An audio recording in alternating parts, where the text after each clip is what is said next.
Long meeting for you the other night, huh? That one. That's I what was we just were saying, which is talking one of the about. reasons why I missed the budget. I'm expecting you. Plus the fact that we were on the road in Wisconsin. It's good, it makes it easier. 1 o'clock Do a presentation for everyone. 3 o'clock my time. True. And Russ was, I finished at like 9.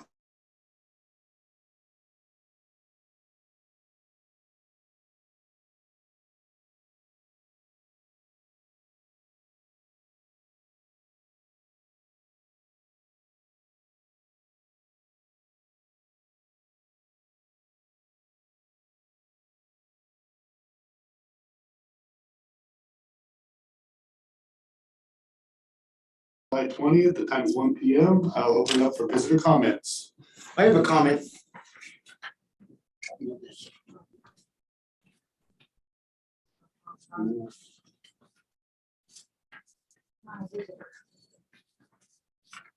This is very unusual. Oh, yes. Stephen Topaz, citizen of St. Helens, live at 360 St. Helens Street. I'd like to thank the council for my censure. I find this very rewarding. As you know or may not know, I was invited speaker to deliver the Hastings lecture at the Society of Artificial Organs in Chicago in June.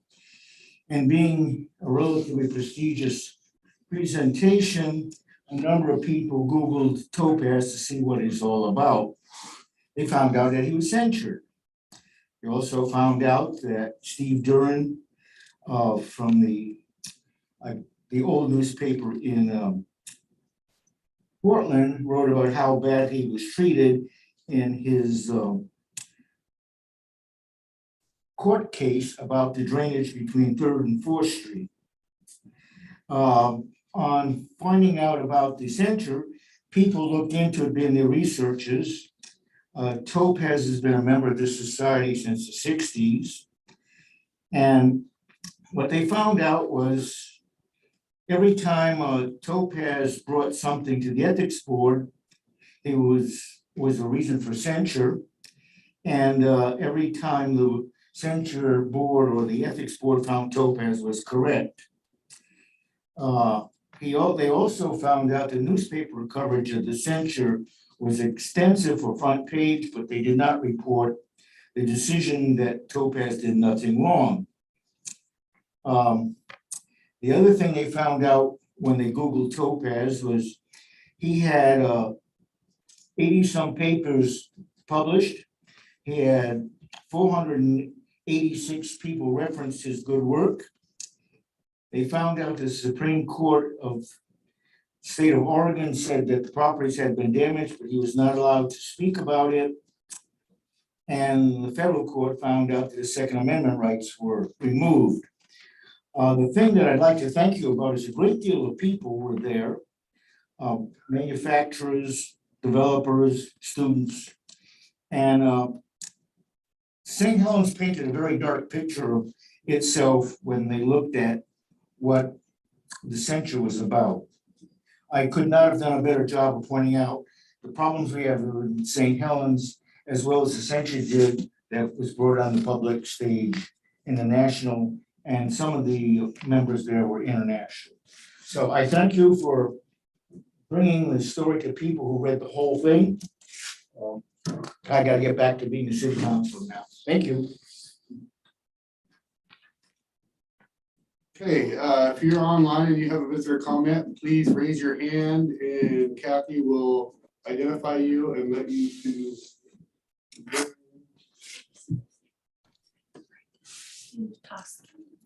Go ahead, Steve.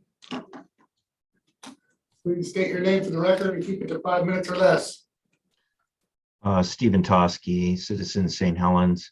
I wanted to come before the council to thank the council for the 4th of July celebration.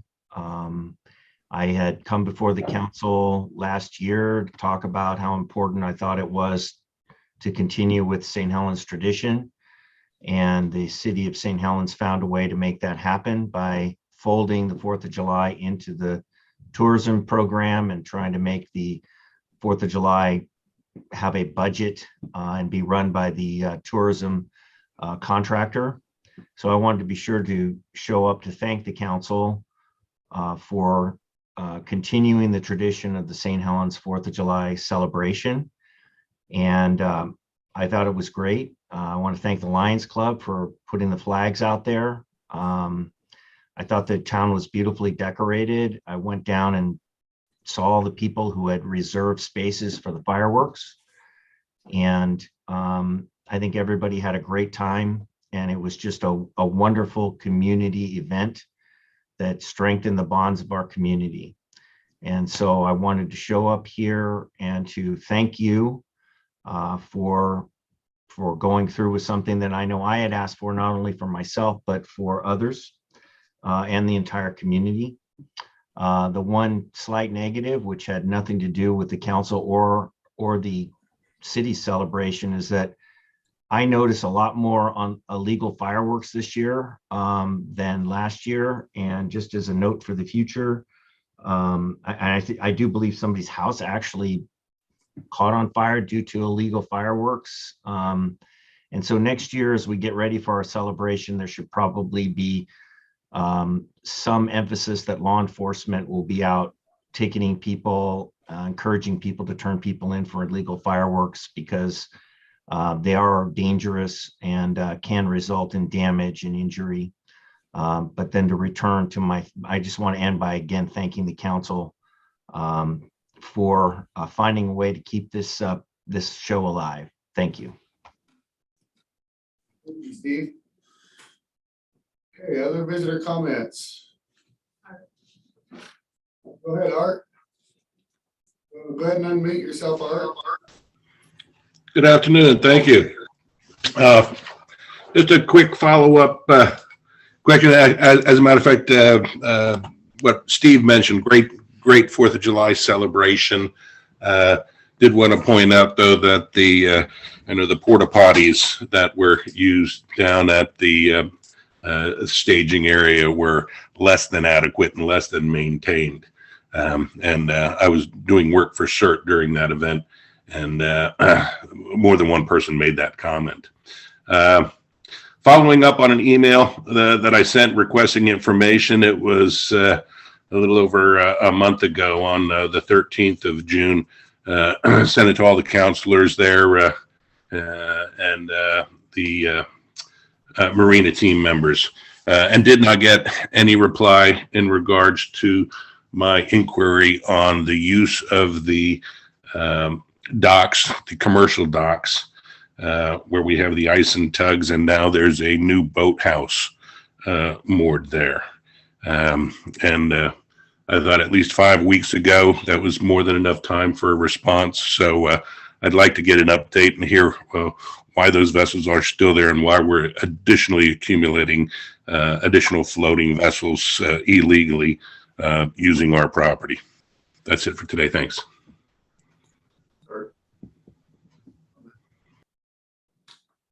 Okay, any other visitor comments? Okay, we're gonna go on to our first item on the agenda, which is review of increase in garbage and recycling rates. I don't see Josh here. You coming in via Zoom? Let's go ahead and skip this one and let's go to number 2, which is our semi-annual report from our building division. Go ahead. Good afternoon.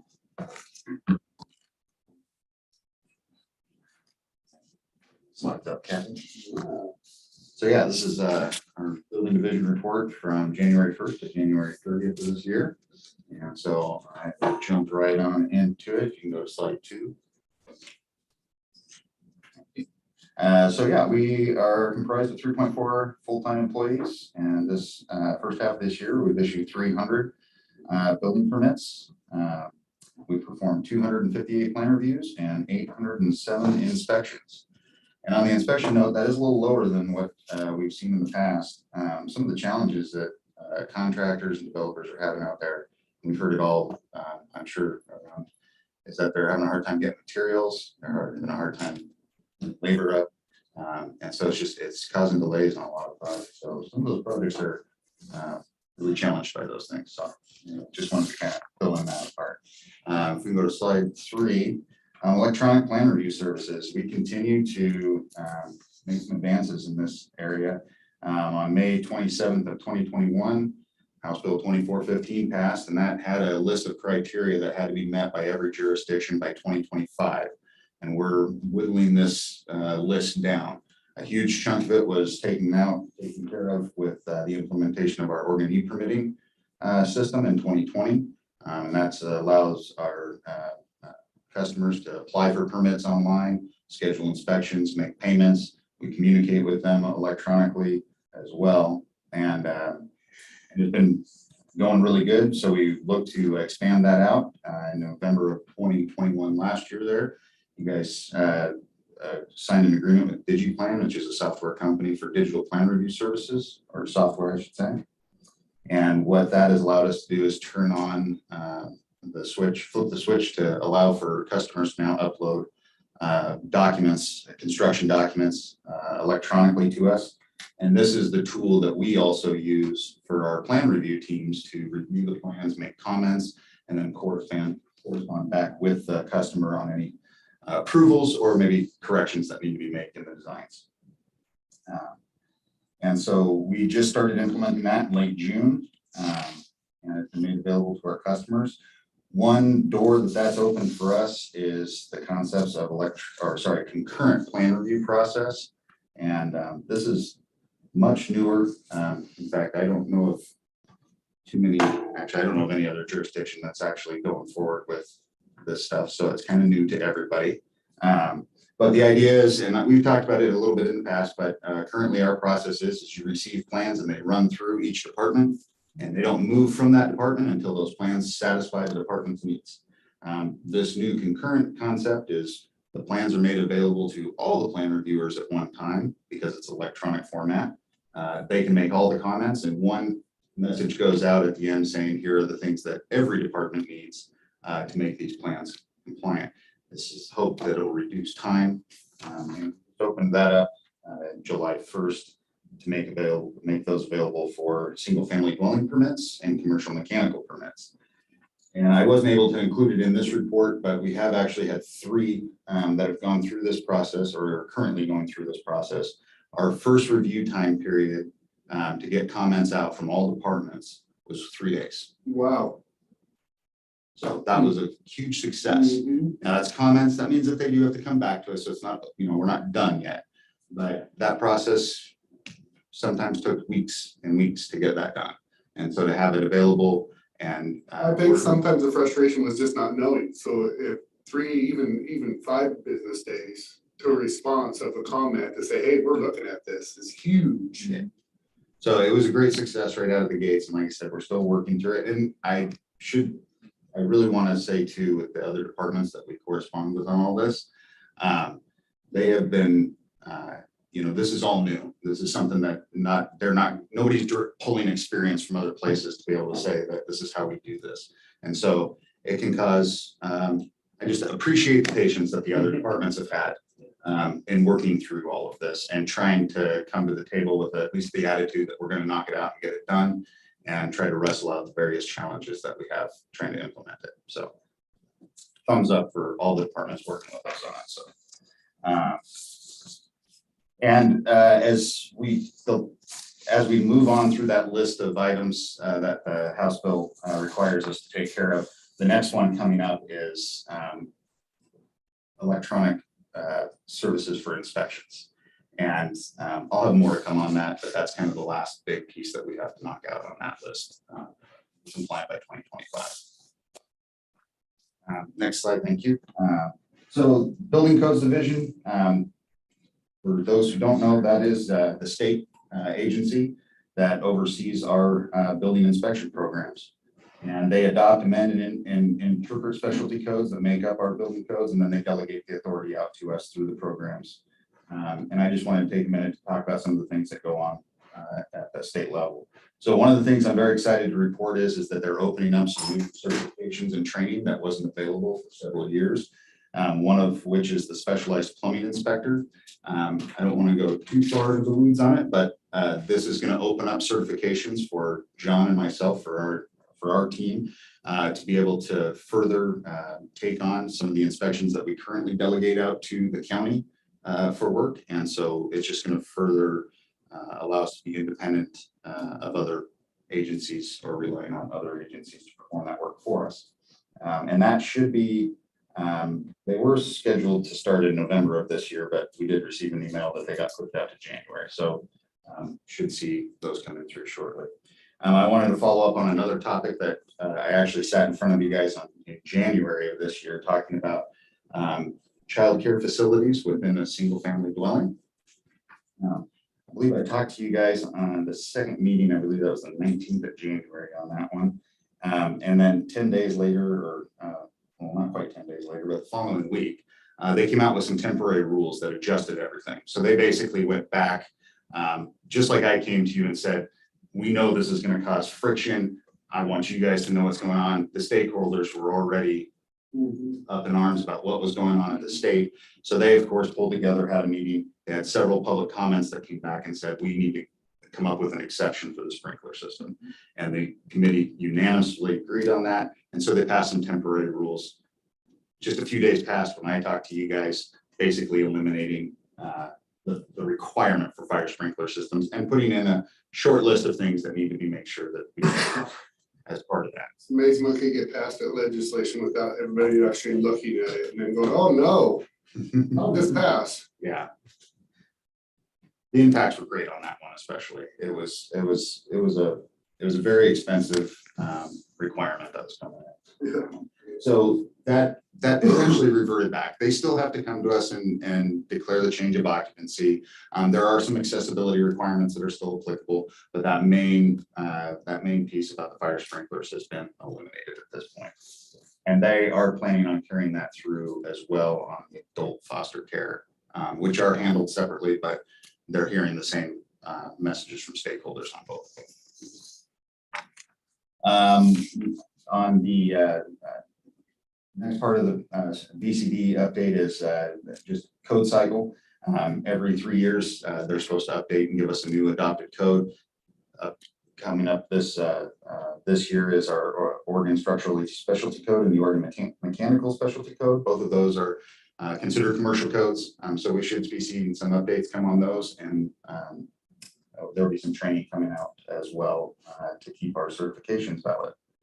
And the last note I wanted to give was just to pass it, or the adoption of the Oregon's REACH code. It's a optional code that is in the commercial and residential worlds. It essentially is it's taking the current adopted energy code, and it is voluntary, so you probably won't see a huge amount of people taking advantage of it, but it is something that's out there and able to be used. But it essentially reduces their energy consumption by an additional 10%, in addition to what energy consumption they have allowed under the energy code.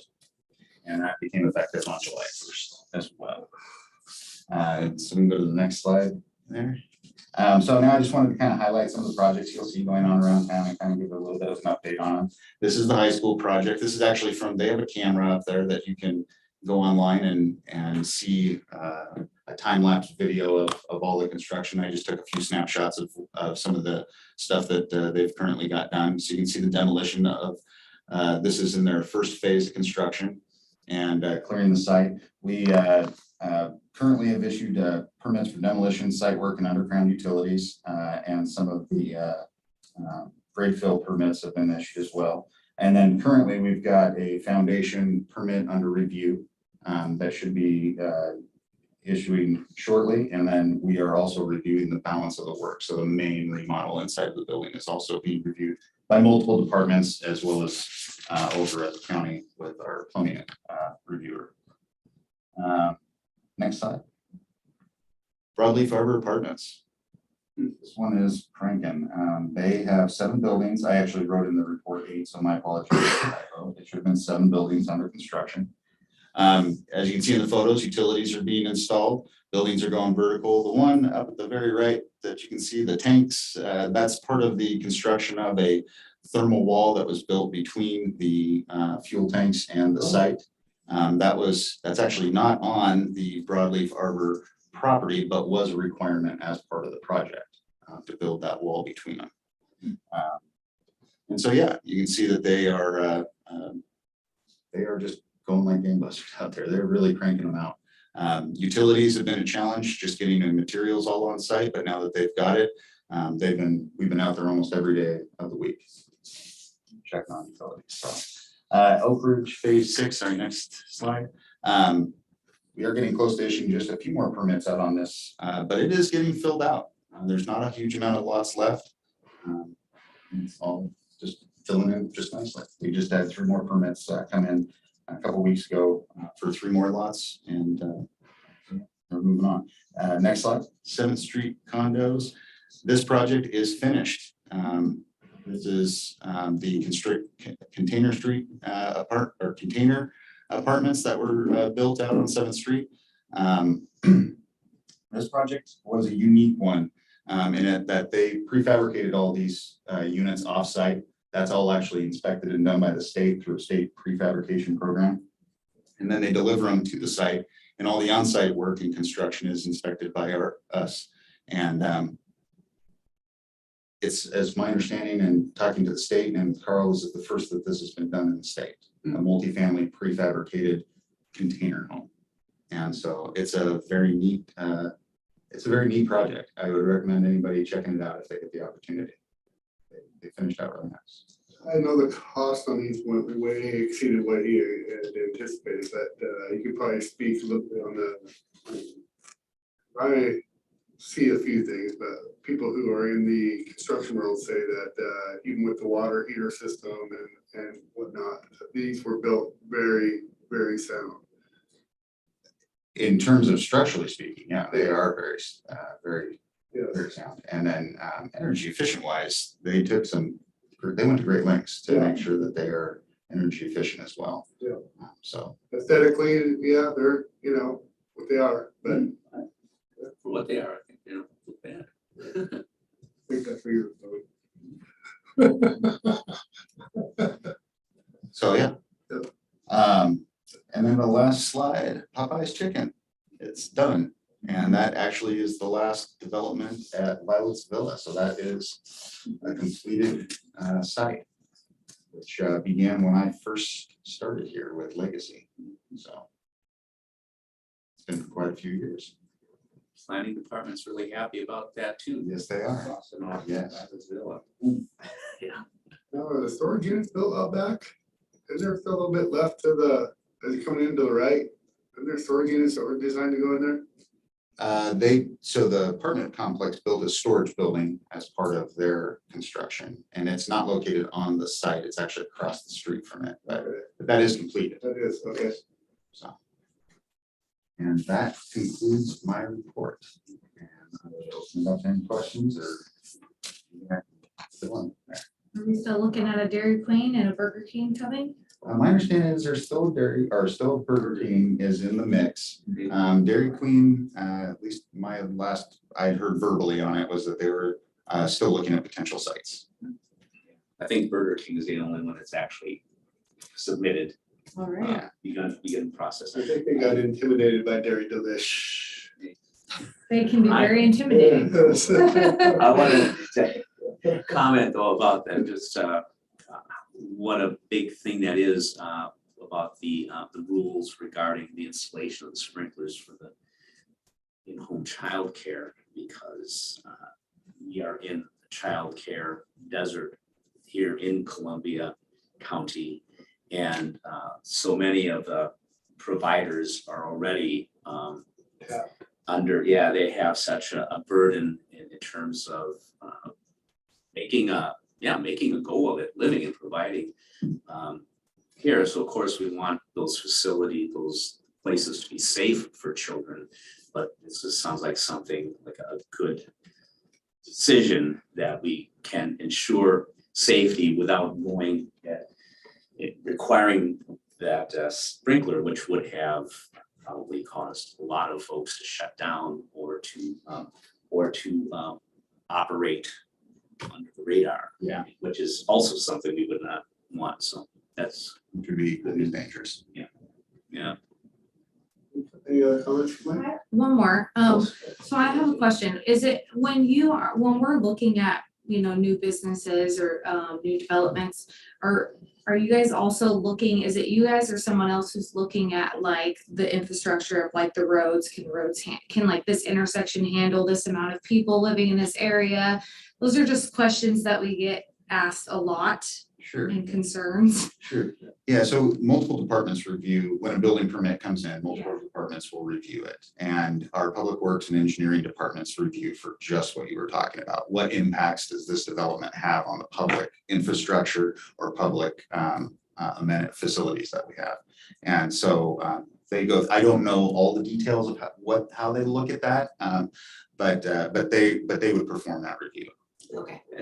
But then that would go to planning commission to like make final. So you're actually, I mean, looking, when you're talking about the building on the buildings itself.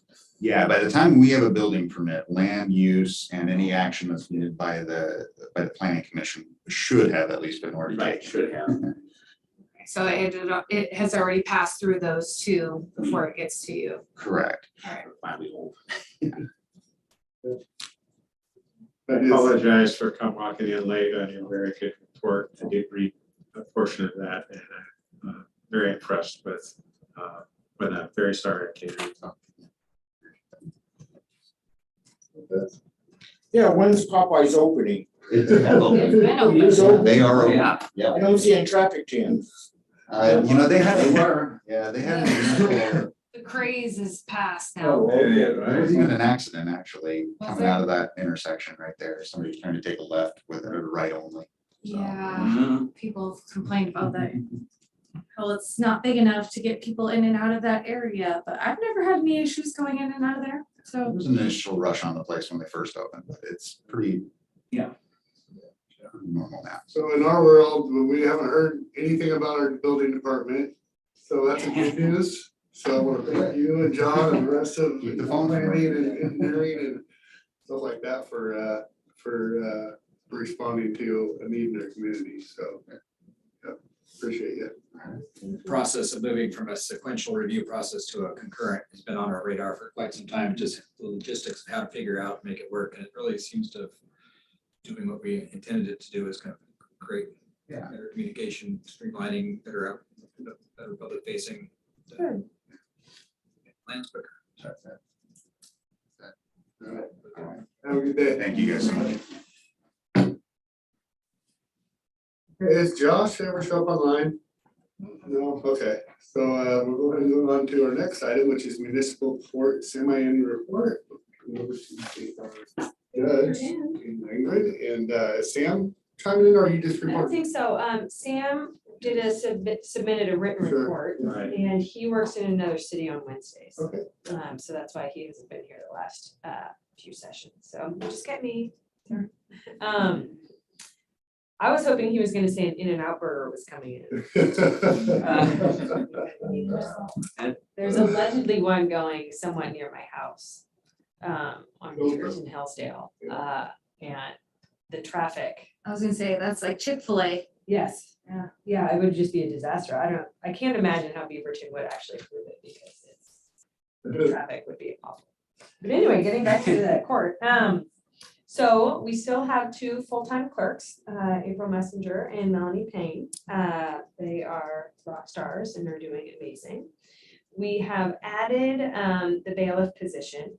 If you recall, the police department was providing bailiff services, but because they are down officers and just really overworked, much as I think they might like the overtime, it is easier on them. But the bailiffs are doing great. We have one bailiff come per court day. We're still small enough where we don't need to. And I think it's provided a good consistency with the same bailiffs there as well. Yeah. And keeping everybody safe. So that's obviously the biggest priority, keeping control. We have been pulling old cases over the last few months that have warrants on them that haven't been served. So they go as far back as, I think there's some from 2008, 2012, 2015, And there's some that are DUI cases, which are, are more serious and assault cases, but some that are just code violations, and like a disorderly conduct, which is a B misdemeanor, lower level offenses.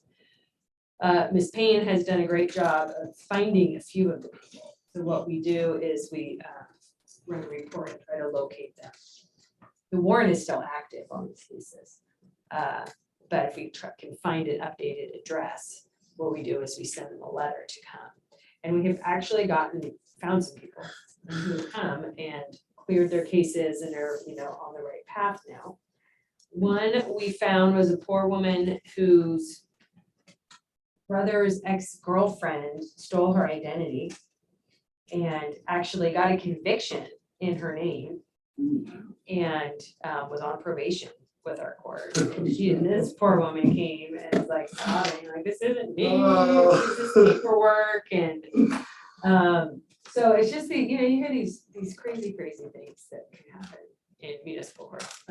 So Sounds like your job's entertaining. it just is very unique. Yes. And so, she's has an attorney now and they're working out the stolen identity. I encouraged her to call the police department too. In Bellevue, I think she was up in Bellevue. So it's been a good project for us. So what happens though on the old cases, when they don't come after we send them a letter, what we're doing is clearing the cases out. So if it's a lower level offense, I can treat it as a violation, clear the warrant, and then impose a fine, and then eventually get sent to collections. But it's a way to close the old files out and have the warrants closed out and move forward with just our active cases. So, let's see. Question for you on that. Yeah. Are a lot of these people like this one-time offenders, and that's because they're not in the system that, or is our court not, when our court's linked up with the whole system, right? No.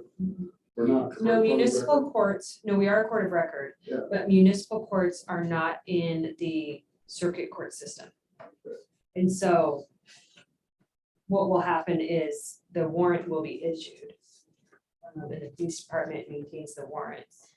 So if somebody is arrested on the warrant, let's say in Beaverton, oftentimes, or in Oregon City, they won't house them.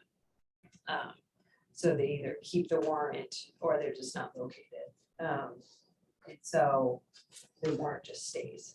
If the police officer interacts with them and they run their name, they will know a warrant's there. So most of the time, the people haven't had police interaction. Or they have in Washington or out of state. And then they don't have access to our records. So the police have access, if that makes sense, through the warrants. And it's all run through LEDS, law enforcement data system. But if a person was in circuit court on a case, they wouldn't necessarily know, circuit court judge wouldn't know what was happening in St. Helens Municipal Court. Because our files are not associated in their big database. And, I would expect at some point in the future, they might be, but it's important for our cases that people get booked on our charges. Sometimes, driving while suspended is a good example where driving while suspended crime, a police officer might give the person a citation to appear instead of taking them to the jail. It's like an invitation to come to court. And then when they come, I order them to get booked at the jail on a certain day, and then they have to go get fingerprinted. And then that fingerprinting gets sent to LEDS and the state police runs it. So that's how they keep track of their criminal records. And so they'll know, and that's how our cases are reported. So every circuit court case, the person's fingerprinted, and the municipal court cases, they're fingerprinted. So that's how the prosecutors and judges know about ours, is they would know about the arrest and an ultimate conviction. So if on these old files, they may be arrested, and the arrest might show up on their LEDS, but a disposition won't have, because the warrant's been outstanding for 10 years. Probably really troublesome for DUIs, right? Yeah, it is. We've Or got, convicted of a DUI. yeah, well, some of these files, they went through diversion. You know, which is at the end, you get it dismissed. Yeah. But if they're in, if somebody's not showing up again, they're not sentenced on it. So then that's not a conviction, which is, it's an issue for subsequent convictions. Because you start counting, if you've had 2 or 3 or more, it becomes a felony. And so if you don't have that conviction, that's It'd be difficult to prove that even if you did complete diversion that long That ago. would be terrible if you completed Oh, diversion and half- then you over half- Yeah, I know. didn't go to Yeah. court to actually get it Yeah. finalized. Yeah. And we've That'd had be a mess. cases where they completed diversion Mhm. and our case was dismissed, but their treatment provider, who they did the treatment with, went out of business. And they didn't submit, there's a certificate of completion that the treatment provider has to send to DMV. Oh, And if they no. don't send that, then Have to redo it all. then the IID requirement is still on there. And usually the court, like, I can figure out if somebody is treated. So there was an individual who actually works at Ace Hardware who came in and had that problem where the IID requirement was still on. And so we did a bunch of research and figured out through our court files that he had in fact completed the treatment. But we could never find that treatment completion through the provider. So what I did was, I wrote a document or order and then said, I find that he substantially completed his treatment, remove the IID requirement. But most people don't know Right. that it's still there, because nobody goes and like pulls their DMV record. So how they figure it out is they get pulled over for something. And then the police officer is like, well, where's your IID? Do you guys know what an IID is? The ignition interlock device? That's where they have to go Oh, into no. the, yeah. Yeah, you said that, I'd been like, yeah. Yeah. And so that's how they'll figure it out. And then they'll come to court, like, what do I do? So. Freak out, yeah. Yeah. So one of my focuses still remains helping people get their license back. And when they come on a driving while suspended, Rather than be repeat offenders. and just try to Talk get about them that, out of the hole. So it'll take some extra time and look up their files or when they're suspended, give them the names and addresses of the courts, have them come back. Question for you with, I think it's measure 110, right? That legalized pretty much drugs. Are you noticing an uptick in DUIs? Not with respect to controlled substance cases. No. What will be positive though is Officer McClure becoming a DRE. That's what I was curious Yeah. about, if that's gonna affect that. That will help because she will be, in order to prosecute those cases, you need to have the drug recognition expert. There's not that many, We have one now. and now we have one. Special. Yeah, so she went through extensive training and it's really hard. It's a really difficult training, actually. Counselor Topaz's son-in-law, Jim Abels, Right. who I used to work with, he was a DRE. He was so nervous, such a smart guy, but it's really complex. It's very medical oriented. So the fact that she is now a DRE is really a feather in her cap and really good for the city because she'll be able to respond to those cases within a short time period. And as you know, a lot of the drugs go out of the system quickly. Yeah. So getting the DRE there right away is really important. So, yeah, so that's been great. But the one amendment to that bill, which is positive, was that circuit court now has jurisdiction over all those cases. So they don't come to our courts anymore. And why that's positive is because they will now be reported in the e-court system, in the state system. And so they'll be able to better track the Thank God they're statistics. doing, just trying to keep track of it. Yeah, because going in every single municipal court, we can keep our own statistics, but nobody's gathering that data. And so the state now will be able to gather all of that data. Instead of it just going into a But bit. I don't see it really working. I mean, personally, on the other side of things, I don't see a lot of uptick in new people referrals to treatments and No, stuff. I don't, I did not see that when we did have jurisdiction over them for a short time period. Most people just don't show up. Yep. The choice is, they get a citation for possession of heroin. For $100 And bucks. it's a class E violation, Yes, for $100, so it's worse not to register your car than possessing and heroin. you cannot have a warrant for that $100 because of the class. There's no- So then if they came to court, then they would have the option of just pay the $100, or you call this hotline and get, attempt to get services, but you don't have to do anything with the services, Just make the call. just make a call. And then if they make the call, then And it's free. it's free and the court can't impose a fine. But then if they don't show up, it's just $100 default judgment, it's How many $100. times do they get to do that? As many as they want. Then they won't. You have, 30 possession of heroin cases. And prior to that, it was a felony. Fentanyl, LSD, And it mushrooms. was required treatment, so everyone would have a probation officer that they would have to answer to, they'd have to go through the substance abuse treatment. Mhm. So it was a much more intensive treatment program. Yeah. Legislature and all their infinite wisdom. That's a good idea. Speaking about that with Mike, I don't know if you heard that. What I see is the impact, the societal impacts of that, with homelessness, houselessness, and just the addiction and mental health problems that arise out of that when people are taking too many drugs. And crimes associated with it. So I think that those have increased.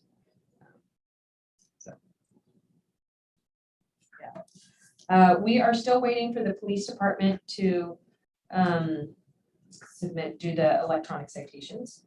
And a long process. So right now, they still handwrite every citation. And hopefully in the near future, they will have, I believe the software has been purchased, where they basically scan a person's driver's license and it auto-populates everything. And then it prints out like a electronic ticket. They have little printers attached to them. And then that will communicate to our system to upload everything. So we're the only city that I know of at this point that has not gone to that. And so I believe it's a work in progress. So we'll be really happy when that goes through. Well, it really would speed up things, huh? Yes, and for officer safety for them, I think it's good because then they're not on the side of the road interacting with somebody, handwriting everything. So it's just quicker, they're, more in and out. Hopefully less errors will be made. And less errors, yeah. Yeah, just typos when they're busy and they're, writing a driver's license number and that, they forget little things. Have you heard maybe what the barrier is to getting that going? No.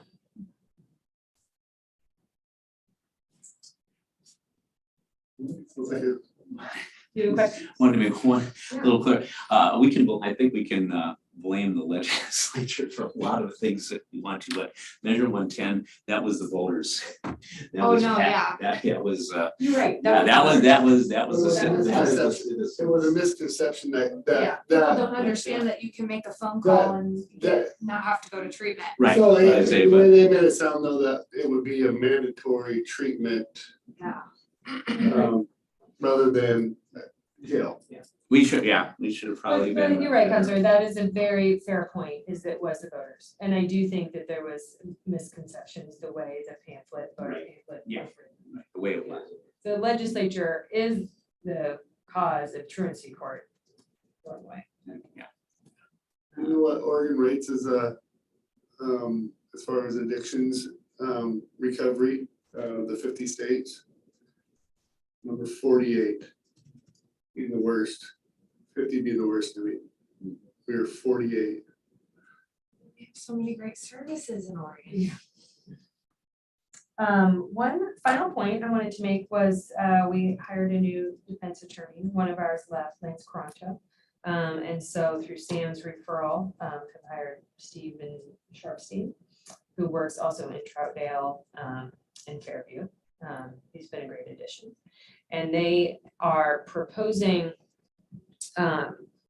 moving to a flat fee arrangement per month, rather than a case by case fee.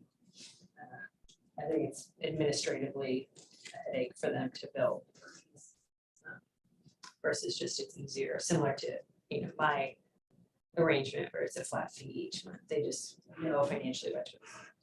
So, it's been discussed and to the administrator about that in more detail. It's just another piece of our puzzle that's coming together. So, Are you guys affected at all by the, is Muni Court affected at all by the pretrial changes that are happening with circuit courts? Like, do you want to make some of those changes and? Great question. No, we don't have to do it. Okay. The circuit courts do. I'm in the process of doing it though. Because I think we should mirror what circuit courts are doing. Great, So- still figuring it out. Yeah, it was effective July 1st. And so, you know, when I get my hands on the circuit court form, it'll be some do what theirs is, just taking out the felony language and the other cases that we don't hear. It'd be nice to have that consistency. Yeah. As well, and not have, but again, like Scappoose doesn't have to do it. We don't have to. Do it. Any other questions for me? No. No. Oh, it sounds like you're still having fun. Yeah. Yeah, that's Every good. time. Yep. Never go So, Yeah, it's an honor to work here. I really enjoy it. Being recorded, so I probably shouldn't say this, but my daughter always says, well, what's your favorite city? Yeah, you know, we have not come to Halloween Town yet. Yeah, I know. It's funny that when you leave work, sometimes I was worried that you run into people they don't necessarily want to run into. I was thinking about going to the fair this weekend, and just in my role, sometimes you don't necessarily want to run into people. You get really good at just like avoiding people, like I see someone and then like. Yeah, I'll see people at the market, you know, the IGA. And I just look straight ahead. Sometimes I see our mayor here and I look straight ahead and try to ignore. You know, Halloween Town visit costume. Yeah, that's true. I could put a mask on. Yes, you and Doug should come out for the fair. It's really actually a good time. Yeah, Yeah. yeah. I think if we can, we'll probably make it on Sunday night, because I'd like to see the rodeo too. We usually go to the. Saturday night. Is it over on Saturday? Yeah. Sunday's the Oh, last okay. Yeah, Sunday and Sunday, Sunday, okay. no rodeo. It's Friday and Saturdays. Yeah. Is the rodeo, okay. Yep. The website, I have to say, wasn't great on the rodeo details. Yeah, so Friday, always Friday and Saturday. Okay. Friday's a little less busy than Saturday Mm-hmm. traditionally, so, Okay. you're still, if you're there a little bit early for the rodeo part, there's always active seating. Yeah. Make sure you're a little bit early for the rodeo, yeah. Thursday, Sydney. Yes. Yeah, they hop on, like sheep. My daughter does it every year. Does she ride the sheep? They have She to rides be- now she's on a bull, but. Yeah? Do they have to be trained, or can any kid? do No. it? No, you can just go and like ride on a sheep. Yeah. And She, we I think we were thinking about going Triple H. tomorrow. no, Okay, no. yeah, it's pretty It's wild. After court tomorrow, yeah. That sheep ride's pretty wild. And kids are free every day. Sheep, yeah. Well, it's good to see everyone. Thank you. Thank you. Have a good day. Thank you too. Okay, our next item is a leak adjustment request from CC Woody LLC. John. So just backing up to number one, Hudson's on the work session, also on the evening agenda, and it's the delay in this quite a while because of the meeting last time, so I'm not sure if Josh got the memo, he is expected to be here, and I can certainly talk through it if you want to do that after this. Sure. All right, so We could delay it, right? they would prefer not. I know they would. But they're not here. They actually wanted to do it the day before the last council meeting. So this is the bowling alley property. There was Comcast, there's a story here. And it dates back to, I don't know if you've read your packet, it dates back at least a year where the owner, Comcast, drilled a hole through the water line, had a huge water leak. The owner took it in, made the repairs, but was gonna go after Comcast and try to get the recovery to help pay the city the water bill. That was unsuccessful. so that we're going through the process with the city.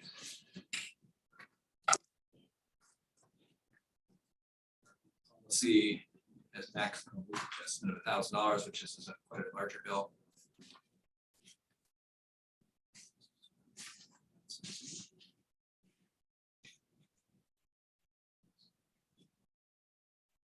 Original bill was 7,100, with the leak policy, it was still down to 5,300. So it's a big one. It's also water and sewer and storm, but water rate influences the sewer rate. Yeah. So there's that water that they go may or may not have went in the sewer, probably it's leaking everywhere, but it's because they're tied together, it calculates. So there's Well, when it triggers this big, that's why it's coming to us, is because we have to then have the approval. So I would say absolutely, I mean, that's not their fault. It's Comcast's fault. They're not being reimbursed and it's not right, but it's the world that we're living in right now. We have the ability to help out a small business building owner. Yeah, I totally agree. Fortunate, and we value the bowling alley, so. So they would still pay their average monthly bill throughout that period. We bill that as baseline. So we'd have history to bill and forecast that forward and adjust off the water and sewer and things that were related to the overcharge. Council's still desires. Well, so when I was looking at the documentation you provided from the plumbing, was it the bowling alley or was it because the plumbing invoice was sent to the big Bigfoot carpet group? So is it like, so how does that work? I mean, how does that work? I believe they're a tenant on that. They're a tenant on it, so was it like a separate, well, okay, so then they're. They own the whole thing, the whole corner there. We own down here. Same question. Okay, right, okay, it's because I wasn't quite sure. But we, and also you provide, I mean, there are guidelines we're supposed to follow. As, I guess, am I looking at the So I think- guidelines that meets the guidelines? I think it'd be administratively could be okay. I think we can just vote on it now, or give a head nod. Everybody's okay with that? Yes. Yeah? How long, John, did it take before they tried to fix the leak? I think it was pretty straight away. Okay, so did their due diligence in stopping the water? Yeah, they got the first water bill. Well, what the heck? So there wasn't water. There was enough water to to do it treat. before the water bill came. Oh, because it was everywhere, huh? Yeah, they were, according to this, were not Okay. really on it. You can segue into your Josh's Hudson thing, and then I see Rachel, you got one of those keep going after that too. All right, yeah. You get the John show. Yeah. I know, they're like all John. Well, I'm in it for a little bit, staff and some things, but, Hudson Garbage, we have a franchise agreement with Hudson Waste Connections, actually, new businesses Hudson's. Do waste collection and they, in their agreement, provisions for rate adjustments, it is market change, cost change. And we're in a time of a lot of changing costs right now with their, the transfer stations increasing their tipping fees 8.5%, which is a big piece of their cost. And then also cost of diesel, which operates those trucks, is another big one, and that's been up about 65% over year. And short story, we're they're requesting an 8.5% rate increase. Do the math on all the. There's a rate category that shows all the different categories. By the franchise, we're contractually committed to helping them out, following the CPI and making sure their business is. In other words, in a typical situation, there was no problem. But since we've had such a humpty-doo in the national economic picture, it's a biggie. It's certainly contributing, and having these anomalies underscores the need for. Which would not have been planned on when we looked down the road before. So anytime we adjust a rate, we have a opportunity for the public to comment. So on the agenda tonight, this is on the agenda, the rate increase. And there'll be a pause and the mayor will ask for, anybody want Public comment? a public comment about the rates?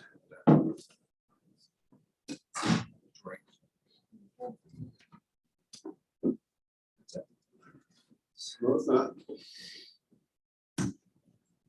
Let's talk about some legislation and then some psilocybin mushrooms. Before we get to that, could I just clarify for the record that the chief reached out to me regarding the comment about the e-printing?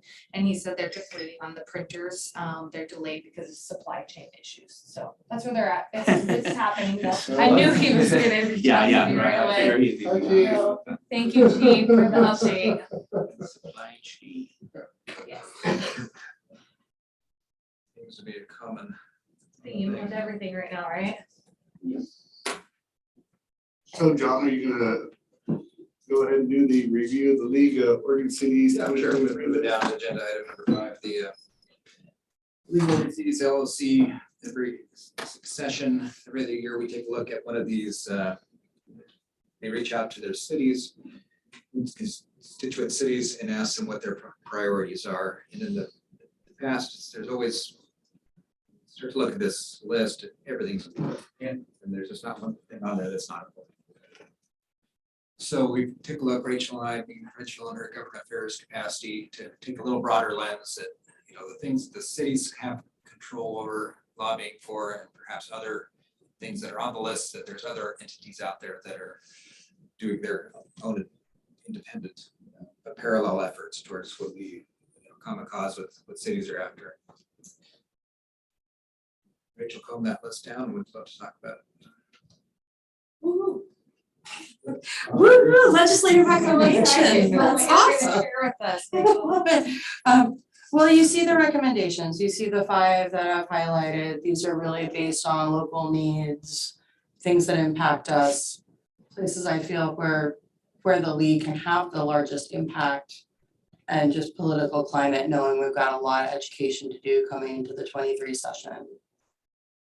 So I wanted to hear from you if there were if you had any questions on this list, if there are any other really burning items that were in the packet from the league. Oh, You wanna go through them? yeah. Yeah, Yeah, 10 shortcomings. I like that. yeah. So the first one up is infrastructure funding to support needed housing. We know we need housing. The state has for years identified our housing situation as a crisis, but there is not a stream that can come directly to cities to help provide the infrastructure to support the housing. And they also hold our feet to the fire as far as anything over 50,000 we have to put out for bid too, so. Yeah, the regulatory environment is not. So, I mean, they even limit cities to doing what they can do to remedy through their own public works by making it go out for bid. But there's no funding, no help from the state. Yeah. So this is a good one, I like it. Yeah, I like this as a priority. It really speaks to some of the issues we're seeing on the ground. Not quite sure like how it will be packaged in the advocacy pathway, but I think this should be really high on the list. A question on this housing mess. It's like we're halfway up the hill. The reason you have a housing mess is because people don't have enough money to get a house. The reason they don't have enough money to get a house, they can't get a job or that's easy enough to do it. It would almost seem like some method of getting jobs or training for jobs so people could get enough of a job to buy a house would then get rid of the housing. But you can see that people are sitting on the street without a house. There are so many factors here. And that's the question. I mean, you can kind of raise a flag and jump up and down, but the real cause is 3 steps back. Right, we tend to underinvest in prevention at every level. And then inflation doesn't help. Right. So it doesn't matter how much money you make. And you have systems on top of that in exacerbating inequality. Well, it would seem, if you would invest in vocational training in a high school, get these people when they're 10 years younger. We're not doing that either, back to the step 3 and 4. And we can certainly talk more about this. There is this $200 million investment, the Workforce Ready package that's starting to roll out. So, you know, trying to take bites at different parts of the system. But it is a systemic issue, and in the meantime, we could use some help with it. I would say there has been a lot happening in the high schools or in education the last couple of years for vocational training. And I know that St. Helens, we've always been proud of that we've been able to maintain the auto program, the wood shop, the metals manufacturing, and I think they just we're starting something else. So I agree with the Councilor Topaz, we need that, but I think it is something that's been identified. We need more resources, but there are definite steps happening in the school system to try to address that. But the state isn't really backing it, that's what we're doing. Yeah. St. Helens is doing a good job at that, but they're not getting a whole lot of state help. Agreed. Some of the funding that St. Helens is able to use is from additional state resources. Well, they're also very, like be unique in their construction, you know, they roll I over. forgot the construction. And their auto shop, actually, you pay to actually have new mechanics, but they do a wonderful job. So yeah, they have done, St. Helens has done a lot, and they were recognized when all the trades started actually looking and couldn't find workers. Guess where they ended up coming? St. Helens, There are a lot of great partners. yeah. There's a job fair out here. So, and I'll move on to the second one, to address the shortcomings in Measure 110. It's like an umbrella. Okay. Yeah, and this is another one. We'll kind of see what the vehicle looks like. We'll see what pathways are gonna be winning What solutions kind of come forward? Okay. for us, but this is not news.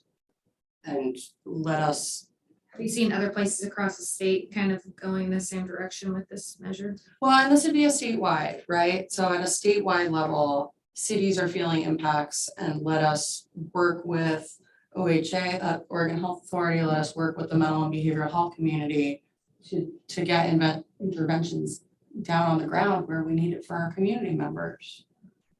All right, and then scrolling down, we have, this is the biggest issue. It's always been. This is a huge perennial issue, right? We understand our property tax system is broken. We do not have revenues to support the services that the people we serve expect. Since I became mayor, this has been talked about. Oh, yeah. Oh, yeah, it's very, very much fundamentally flawed On the numbers. system. Yeah, it's frustrating. And if you look in kind of in the full ballot, there are a list of short and long-term measures or approaches to this. Many do require constitutional amendment by a vote of the people. There were a couple short-term items. I think this should be a priority in whole, but also in 23 to look at some short-term fixes and build the case from there. There's also, just so you're all aware, there's gonna be a lot of education. The assembly is gonna have over 30 new members, so about a third of the assembly will be new. It's really unfair. Lots of education. It's really unfair to somebody who did not have a lot of industry, who has a big tax base, who now has a lot of industry versus the opposite of somebody who had a lot of industry and didn't have a huge tax base because of the industry. It is very unfair. And this has been talked about for years, and I want to know, what is the discussion among our legislators? Because you've been there and visit Salem and you were there for quite some time. What is the overall consensus? Why haven't they tackled this? Why haven't they tackled PERS? Two different things that on my radar are huge. And they both require significant political courage. Yes. So Nobody's got backbone? That's what you're saying. No. they require significant courage. You know? Well, and coalition building, right? It's like, no. Partnership building and coalition building, and not everyone in that body has served at this level that you're serving at. So the people who have served in your seats, they get it. County folks, they get it. But you have a lot of people from different walks of life, so there's quite a lot of education on this to be done. Always. One of the things it seems like is they solved the problem without having a process to continuously solve the problem. At one instant, that number was okay. And then 2 weeks later, the world changed and the process, there was no process to take care of it. Is there any work on changing the process, or are we still working on? Well, these are really the result of those constitutional changes in Measure 5 and 50. And That's where the process got shot down. Yes. democracy, you know, not always comfortable. So moving on to marijuana taxes. This is something, this was very close in the last session. It will give cities the ability to increase the current 3% cap on local recreational marijuana taxes up to 10%. The state is taking a larger share of revenues to fund those Measure 110 activities. Those issues dovetail, but in this specific instance, we would like cities to be able to increase our tax to support services here. Is there any move to take some of the monies they're collecting to increase the efficiency in enforcing the law? Because it seems like the internal marijuana operation doesn't have the manpower, the equipment. They're collecting money, right? Yeah, They're supposed to have labs and trucks, and stuff like that. Well, and that's one part, is dealing with the actual product. The other part, a lot of these revenues have gone into this Measure 110 pool with the intention that they come back out to fund behavioral and mental health services. But if you don't have money for the people to bring it back, you have money but no action. And this is part of that, Yeah. our second recommendation around the systemic changes in 110. So that money comes back to our communities rather than sitting in a pool. This is that so we can recover some of these funds here for things not addressed in 110, like public safety, other supports and community support. So I do know that they're trickling that money down though to the treatment facilities for sure. But I totally agree with you that it's, Trickle, we need a flood. yeah, yes. So what happened was the cities the taxes that were coming to the city, 75% of those taxes are now going to the state. Yeah. So this was. Big blow to us. This is a big blow to us. Yeah. For sure. It's an opportunity for cities to go through a process to basically make themselves whole with about $6 billion back to the state, not the cities, so. Well, as I remember, we voted on this one thing, it sounded okay, and then the state re-voted or readjusted. What? We put on the ballot a measure to enact it at that time up to 3% tax, and that passed. So it's the same kind of thing.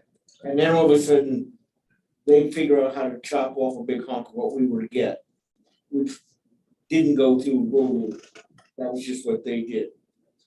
Now, the other thing that has come up just in time, we're finding out some of these things are a lot more dangerous than advertised when we started a few years back. Is there any input to readjust it, or are we kind of just trying to worry about 73 or 32, or play with what we got and make a number a little bit happier? They're giving us 3% we can add to that tax for our own purposes. Yes, we can move it up to 10%.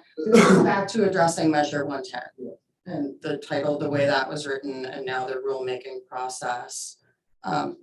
We can follow up, and I'm happy to send it to everyone. The Secretary of State's Audits Division has been there running real-time audits, and hopefully we'll see some positive changes.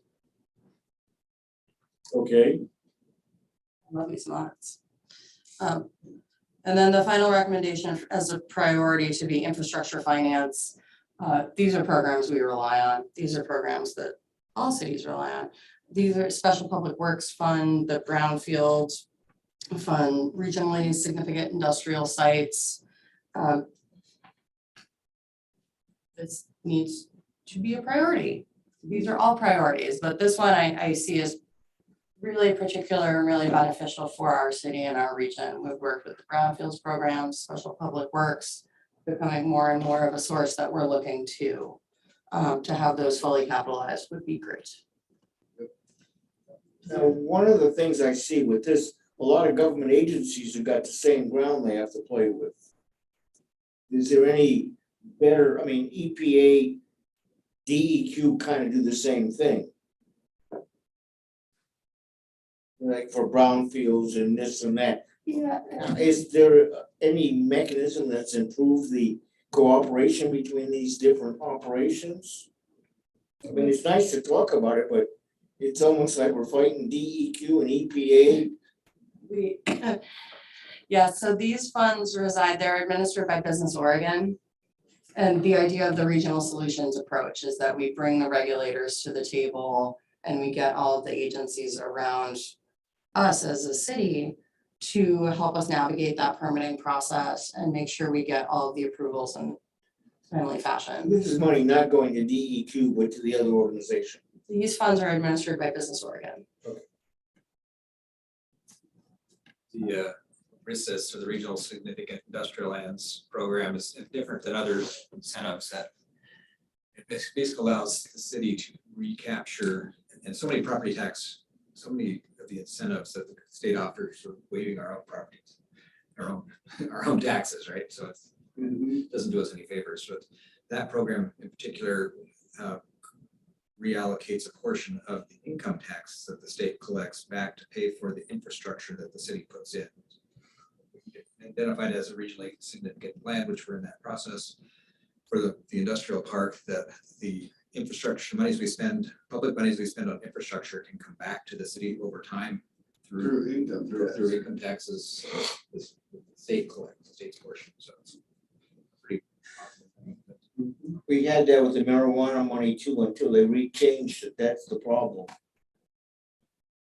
And But yeah, and I feel like this is a key priority for us, as so many other cities, right? We've got plenty of infrastructure that can use investment. I agree with everything on the list. I like it. Okay, are there any questions? Did anyone feel that there were other priorities that should rank more highly for us? So I didn't see anything, as John said, when he prefaced this, everything is important and priority and going through this. Just one thing that as I was looking at the document, all the ones that were presented for us to choose from, one that did strike out, and I'm not suggesting or saying that we should bump something for that for our purpose. And I think something that it would be important for us as a council to become a little bit more active in trying to address is the homeless, the homeless situation.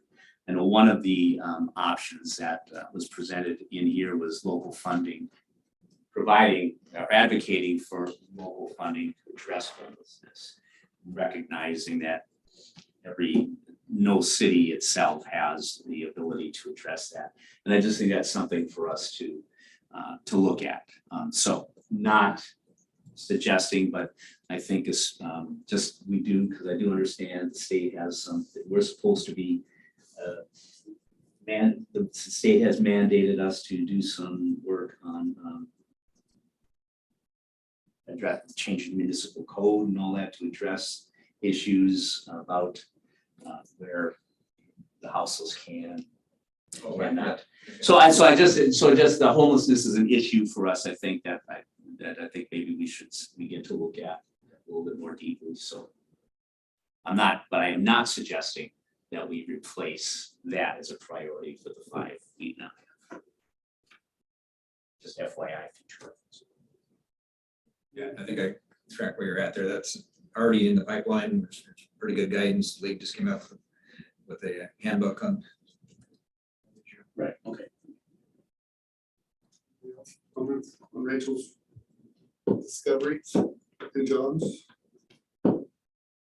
So to move that to the work session action items. I'm always happy to talk about policy anytime. Let's talk about psilocybins now. Yeah, never in my life. ever think that we'd be talking about magic mushrooms, psilocybin and regulating. So our city attorney, Ed Tromke, and we do have Matthew Call on the line that Kathy may want to recognize if he wants to have anything to say about this, but give them all the options, what communities are doing to either, prohibit or moratorium or force regulation on time, place, and manner. What to do about regulating these. And, we have marijuana as a recent example, fairly recent in scope of cities. Turned over to Jacob to talk about it. Yeah, thanks, John. So this measure was passed 2 years ago. The Oregon Health Authority had 2 years to work some things out. They'll start licensing in January. So we have this window of time to figure things out. And there's kind of 3 options as it's been busy, so I read all this stuff this morning. We can prohibit it indefinitely by referendum. Of course, that means you have to have a successful referendum. We can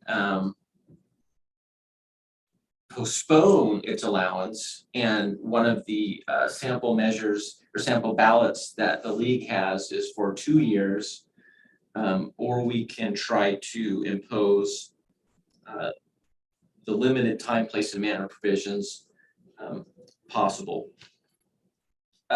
So we should talk about what does this mean for the community. As it relates to marijuana, it's similar in that marijuana started medical only.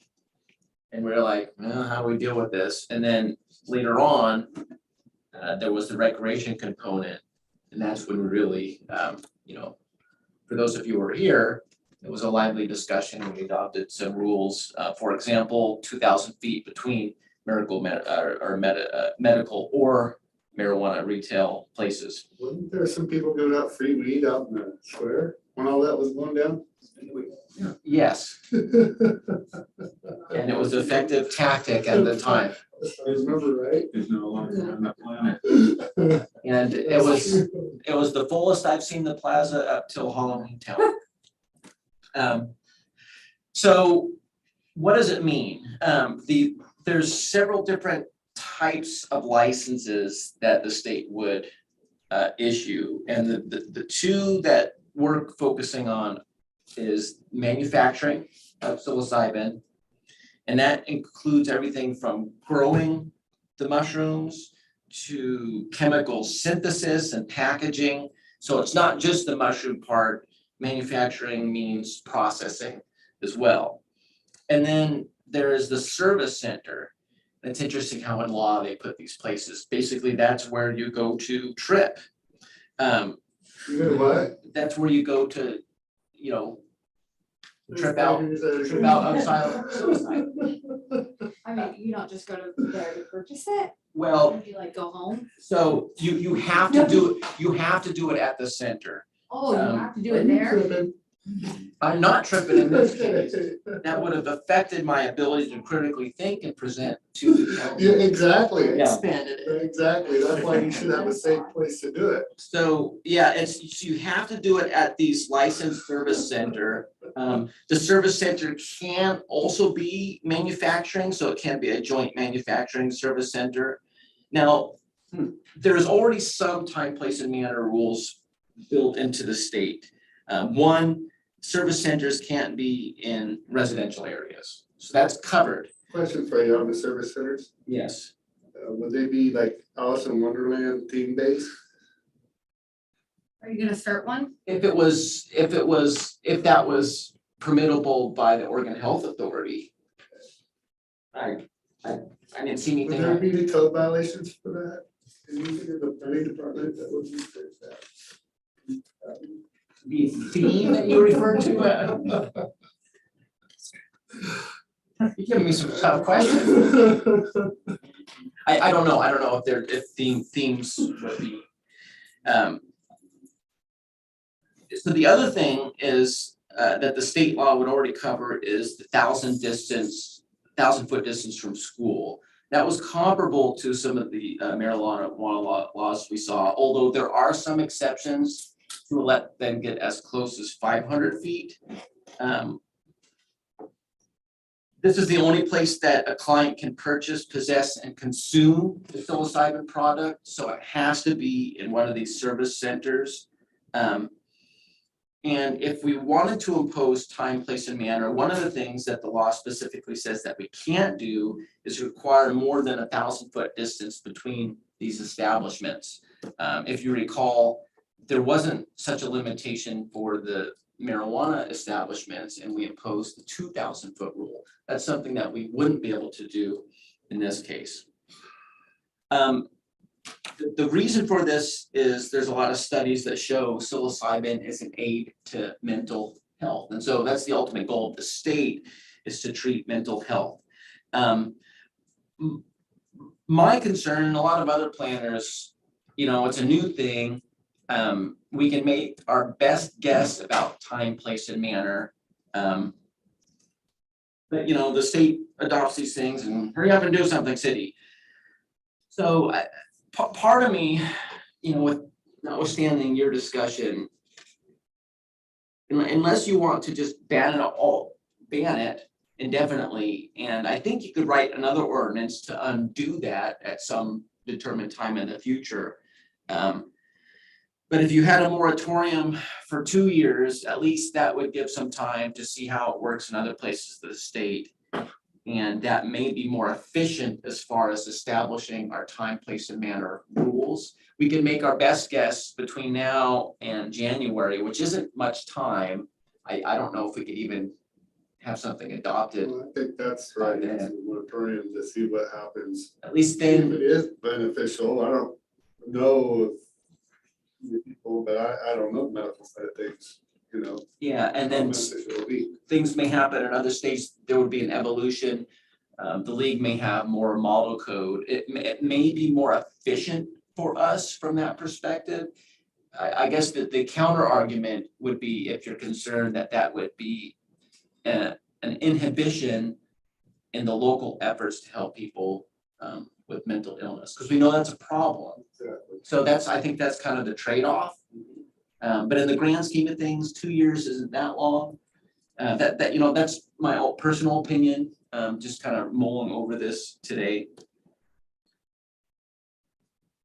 But it's certainly, One of the problems with this is if you go back to the 50s, when the CIA and other people were playing with some of these compounds, they're nasty. And if you had a center where you could take it and enjoy it, what safety requirements does a center have? Do you have to have defibrillators, et cetera, et cetera, et cetera? In this state, they're just definitely not the medical heavyweights to give a good opinion of what this stuff is about. These are really nasty compounds. Now, there are all kinds of mental disease. Now, some of these may help mental disease A, B, and C, but make the rest of it worse. But it just says mental disease. It doesn't give any definition to which ones we could use it on. So staying away from it as long as possible to see what else is happening seems like the only reasonable, or say most reasonable. I think having people play with these type of chemicals. Now remember, some of these chemicals you can synthesize very nicely. Yeah. And Yeah. the other thing is, if you notice we have a bunch of trees here in this county, you could probably go out and find some stuff growing out there. And how does that affect us? If you just go wander down the path and pick some of the stuff. If you're right to forage food, Oh my you're natural, right? I think Topaz is perfectly correct on his assessment of Columbia County. We don't have any youth research institutions in our county at this point that anyone could lean on, whatever. So, I mean, if there was mental illness and in our county that this medication can help, it can be, what you do is cross the county lines. Just go to Multnomah County, go to where the research centers are, go to Oregon Health Sciences, And we don't have that, so it just makes perfect sense to me to do a moratorium like Jacob is suggesting. Into things, so yeah, go ahead. I was just gonna jump in next and just say that, you know, I do think that there's some fine tuning that needs to happen. So I would also be in agreement to waiting to kind of see how it plays out a little bit more and how other cities are dealing with it. And a concern that was brought to my attention when I first started reading about this was that there's also a concern that the taxes that are gonna come in from this is gonna go to the state and not to the cities again. So Right. that's also something that we need to take into effect as city leadership is, you know, how is this gonna affect us in the community and what benefits are we gonna see? Exactly. So is that correct, John? That That's would good. still go? That's a good assessment, yeah. Yeah, okay. But even if it happened in the facility, there could be residual effects that trigger a police officer being called, and then we're paying for services that the state collected money for. Right, so that's, you know, just I devil's agree with you advocate 100%. there about the tax, you know, that us getting the taxes kind of taken away for things like that and the effects on the city. So, Yes, no, go ahead, Councilor Berkeley. Did you guys say more you want to say?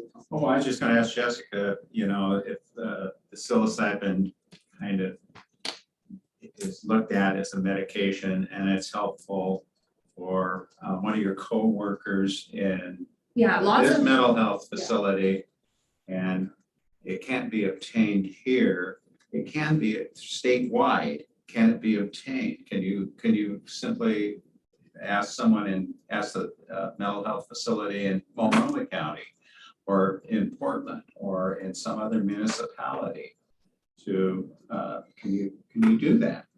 I mean, there are barriers for insurance, you know, things like that, that you have to jump through where if you have insurance that's to our Yeah. county, you have to stick to our county and things like that. But I will say for the record that a lot of mental health providers are supportive of this. A lot of the diagnoses that they're looking at for this is trauma related, PTSD, psychosis. So, but it's still in the very early stages. So that's another reason why I would be okay with sitting back and watching for a little bit. Personally. So I just wanted to, when I read this, my initial reaction was moratorium. But I want to make sure that I'm understanding this. When we go with this, we cannot just say as a council that we're imposing moratorium. We have to put it on the ballot with voters. So that the decision we make is to refer or put together the ballot referendum or whatever. And I see, so that's correct. We have to refer this. So if we go with option 1, prohibit, or option 2, postpone, at the moratorium, we refer it to as a council to the ballot, or citizens can do it. But we have a deadline of August 10th. Put that together. So that's like less than a month. So we have we have one council meeting to do that. But we have reference. So there are, you're asking model. Yeah, there's a template that'll make staff life easier. And then once it's on if it qualifies and on that, then does that put us some kind of onus to provide to provide information to That's what you're saying. and what. How much is it gonna cost? How much is that gonna impact? So I think I would like to do the moratorium, but we're on a tight schedule. And if we do put it on the ballot, we need to take into account what resources or personnel, time and resources we may want to, or just put on the ballot, sit back, see what happens. So let's say we did nothing. but somebody wanted to start something within our jurisdiction. It has to come through planning commission, through the planning department, through our building inspection in order to, and before us, in order to be approved. Part of that's true. Yeah. So let's say you do nothing Yeah. and January comes around Yeah. and they start issuing licenses. So there's 4 types of licenses. It's the manufacturing, the service center, the 2 we talked about. There are test labs where they, test the psilocybin, and then there's a facilitator. Now, a facilitator is the person who helps the client before, during, and after, for lack of a better term, the trip session. And that does not seem to be location specific. Now, just like with the marijuana rules, there is a land use compatibility statement that is required. And that applies to only the manufacturing and service center. Yeah, for manufacturing and service center only. Now, without the prohibition or any specific rules, we would just have to treat like manufacturing, just like we would any manufacturing. If it has offsite impacts or not, it provides a different category. And we are required to act within 21 days of receiving the land use compatibility request, or 21 days after the land use entitlement is finished, if it's a conditional use. So you are correct, it does go to us, but we're kind of confined with treating it. Regulated as well by OLCC. Oh, there is some partnership with OLCC as far as tracking the psilocybin to make sure it doesn't go out of state and stuff like that. Similar to the seed to sale. You've done a good job on that. Stuff with the marijuana. You can tell Topaz is being sarcastic.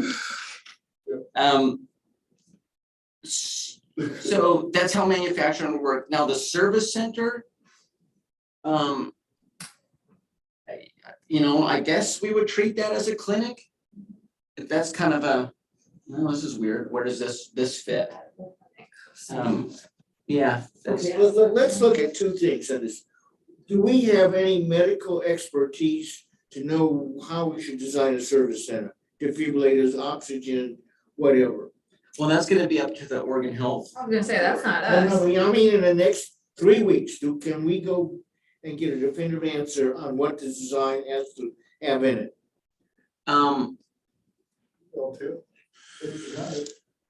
Is the state prepared to issue licensing yet? Maybe they don't know yet, because I bet they're still working on that. Okay. Do you realize how big an operation you need to do this type of chemistry?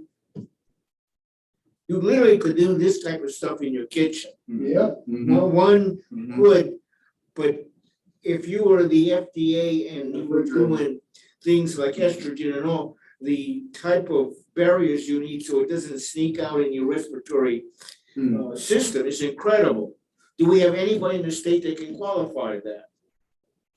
I don't know of any pharmaceutical operations in this state that have that type. I mean, we're kind of in front of a shotgun. We're going to do science by mob rule.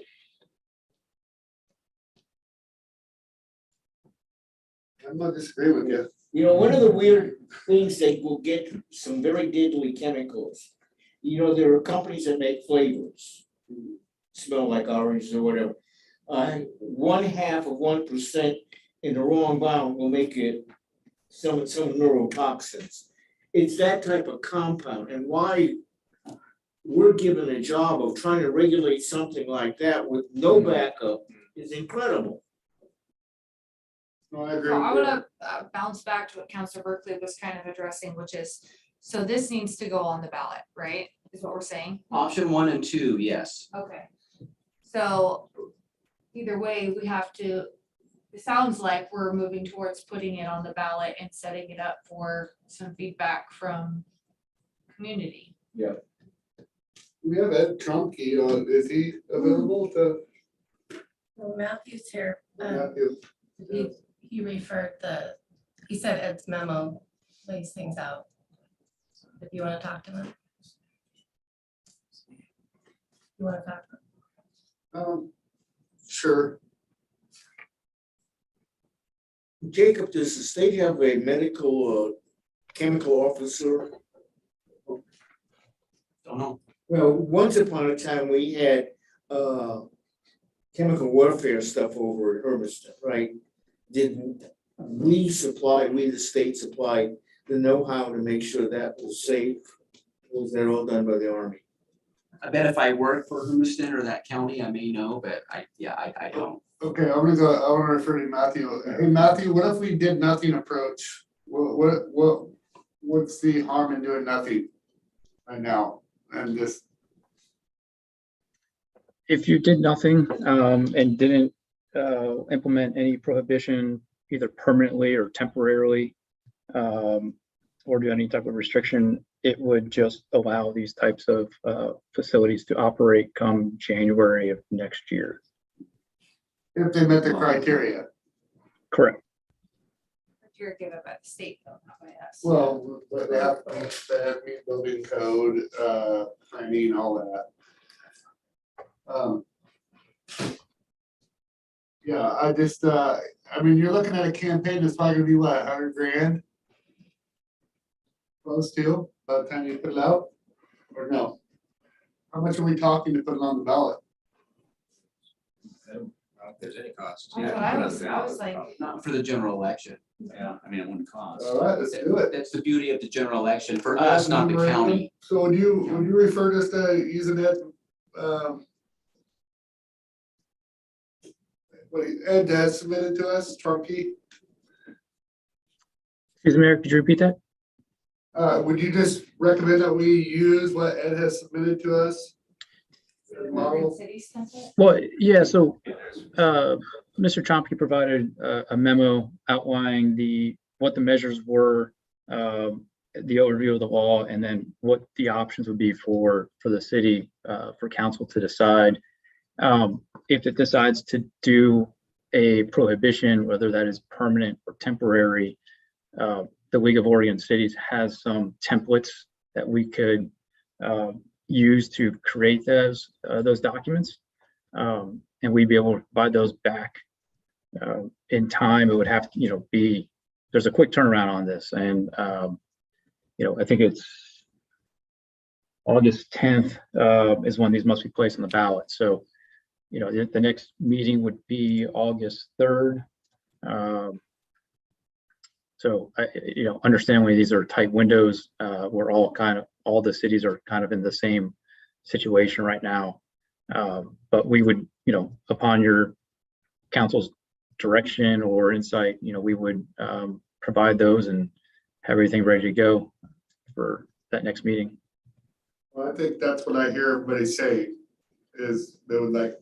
We're in a work session. Can we move it to an action item at the evening meeting to get, is there a resolution that needs to happen, or what would be the vehicle that would get it onto the ballot? Well, there would be a resolution to place this on the ballot. I don't know whether we'd have that in time for tonight, though. Yeah. No, not tonight. So, But we could, I'll just give a head nod to have Matthew move forward to put it on our discussion on our next work session, to go on to our evening session for August 3rd or whatever it is. Yeah. Because it looks like there's the LLC has a nice template that our legal folks can adapt for our We'll just work purposes with here. Kathy and get the information, Kathy. You could drop that, right? Yep. So. Here's what could happen. So like with the marijuana, we decided to have the 2,000-foot separation rule. And that, that worked pretty good as far as, having, a establishment in certain parts of the city and not having a concentration. The service center if we do nothing, people could have them a bunch next to each other. Though the state would give us the ability to at least have that 1,000-foot separation rule. And so the question is, if you did have several that came under the radar before we had those rules, you know, they could be grandfathered. And if people, the community is mad that there's 3 of these service centers on, you know, whatever street, then you're in this position. Why didn't you do anything? All that fun stuff that you get to deal with. Yeah, that doesn't sound fun, Jacob.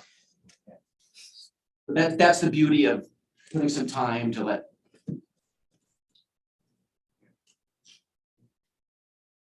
So are we all in agreement? Head nod. Yes, I just saw Ricky nodded his head too, okay. And I think just one more thing, we put it on, and we go ahead, we put it on the initial ballot, and then November is the election. And if it goes down, then we're in a position where January, we would need to have rules in place. Yeah. So that would give us like a 2-month window. So is it possible for our attorneys or whatever to begin looking at, or maybe the LLC has some model municipal code? Maybe that will happen when it happens. Okay. Yeah, there's no model code. A lot of planners are kind of like, this is this new thing. It's just that if it does go down in November, then we're gonna have a busy 2 months. Yeah. To A implement. bit too, so yeah, so. A yes or a no. Yeah. Okay. All right. Anecdotally, the cities that have put this on the ballot are passing overwhelmingly. Okay. Okay, fine. Few that I've seen, so. Now, this is Columbia County, so this is Columbia. Who knows what'll happen? I'm like, let's put it out there and let people vote on it. It sounds like a good idea. No, I like that. Oh, you. Like, yeah, he's right. Mob science is gonna kill people. All right. Okay. You would go to tell them. Move on to our next item, which is review of Columbia County subdivision final plat. Okay, so tonight, there is an item on the agenda for the mayor's operation to sign the final plat for the Columbia Commons commercial subdivision. This is one where you received some complaints about the noise, tap, tap, tap, tap, tap, tap, tap, tap, that went on forever. This is, well, actually, you talked about it today, Burger King, Dairy Queen, all that stuff. Burger King's the only one official so far. So they have, they're like 99% there. And I got the final Mylars, the official document, late last week after the memo was prepared. So that's why you have a memo with scribbling on it. So I have the final documents finally. Our engineering department did a walkthrough for some of the public improvements. That was the main thing we were waiting on, is for the sanitary sewer and water to be extended, and that was what was creating all that noise for the chipping for that trenching. So there's just a very short punch list. What I would like to do, we've done this before, and you're not obligated to do this, but where I've attained the mayor's authorization to sign, and I just wait to get the signature until I know everything's done. That's efficient for them. You're just trusting me to make sure, you know, we don't jump the gun. We're really close. If you're okay with that scenario, I would ask for that authorization tonight. If you're uncomfortable with that scenario and you want to make sure everything is 100%, we can wait till next meeting. But we are really close, so. I'm comfortable with it. Yes. We can always shave his head. Yeah, Fair punishment. Okay. I have eyebrows and a soul patch left, so. No, just kidding. Easy enough. Next item. Review proposed exclusive negotiating agreement with US Ecology Holdings Business. All right, so this is dear to some of us. This is, the council's seen an agreement from US Ecology before under the cover of a non-disclosure agreement. And we've taken that, scrapped that, turned it into an exclusive negotiating agreement, which the difference being non-disclosure is kind of a secretive thing where nobody sees it. The exclusive negotiating is an open agreement with this U.S. Ecology to explore possibilities for remediation with the city's wastewater lagoon and with this, the public knows that we're working with them. It's the biggest difference. And city attorneys on both counts have looked at this agreement. They're an agreement that's fairly short in duration. There's a 2-year on the confidential information. There's 1 year on the solicitation and non-competition.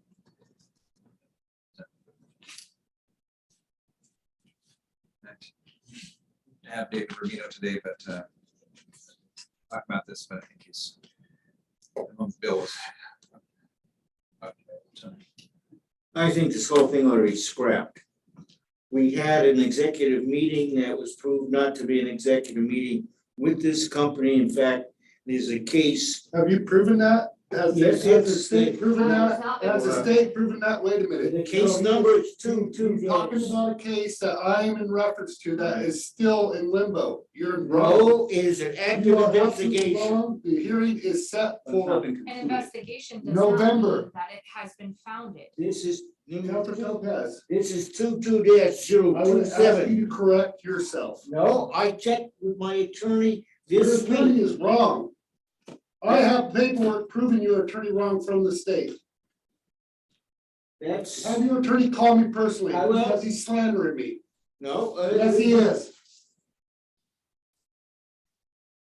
The, I would in like this to talk to your active case, attorney. are I would John, like to talk to your May attorney. I finish, For please? slander purposes. may I please finish?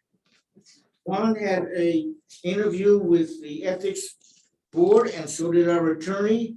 And the word was Doug Morton and I both questioned whether this was a problem for the ethics board. And we were told by the attorney it wasn't. The ethics board said it was. They overruled. No, they said it was worth investigating. No, they overruled it. No. Nope. I am right, Yes, right? Under investigation. Please have your attorney call me. It is an active investigation. It's not been Please have your closed. attorney It call has me. not for been slander. closed. There's not been a final determination. Yes, there is. an Because of investigation. their time of the pandemic has cut them back. Attorney Peter what? But right now, it's inactive. So we've got a problem with this. Citizens of the St. Helens weren't involved, which they should have been, with the That information. is. Now, let me give you that is some numbers. unfounded. That is unfounded and untrue. And Let me we're give you we're stopping this conversation Hold right it, now. well, that's the problem. Councilor Lopez, When you don't like something, you cut it I off, would and like to that's the have your problem. attorney give me a phone call, because if he says, if he's telling you I'm guilty, I'd like to talk to him about slander in me in this public meeting right now, because you are speaking on behalf of your attorney.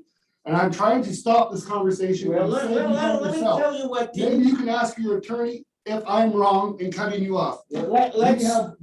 go over, let's No. go over the first This one that happened. conversation is over, Councilor Lopez. Well, then, This there's conversation is over. no law here, thank you. Yep. But we're talking about So, a gadget. what John is presenting us is a exclusive agreement, which was talked about, that will go public. Public, Yep. keyword, public.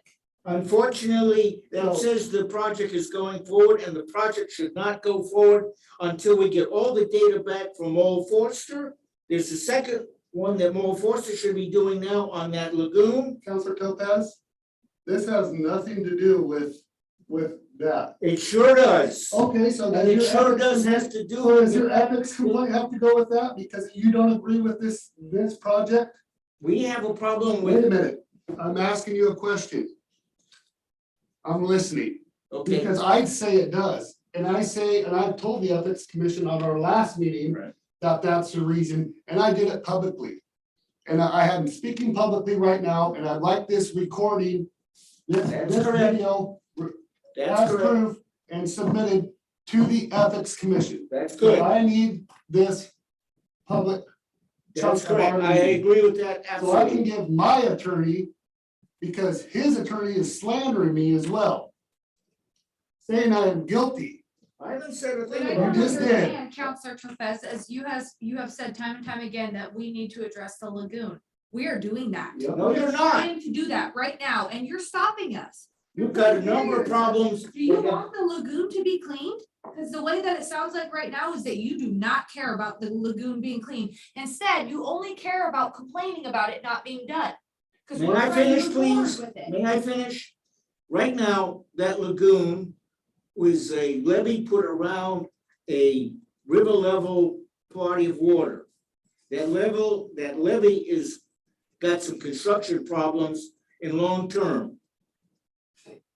First thing, the bottom of that lagoon, because of what's been dumped into it by the city and the mill, is a toxic waste dump itself, with nothing going into it. We have a contaminated shoreline that we can't get anything to. If we're gonna bring anything in from the water, you can't cross that shoreline. Okay, Councilor Berkeley. Well, we're trying to address that. I would like to read item number 1 from the exclusive negotiation agreement. Number 1, the purpose.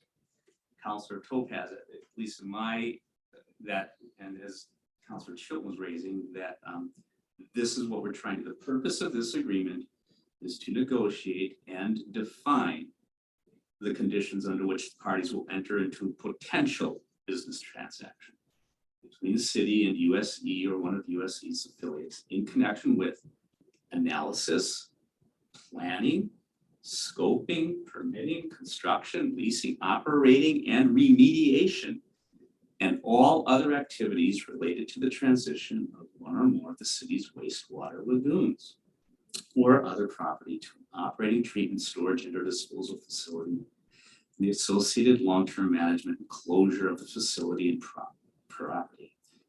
Purpose includes negotiating terms for an agreement that will provide value to both parties, including but not limited to liability reduction, improved infrastructure, waterfront development, and revenue potential for the city, as well as economic value for USE. So I think we are not committing to anything being done on the lagoon.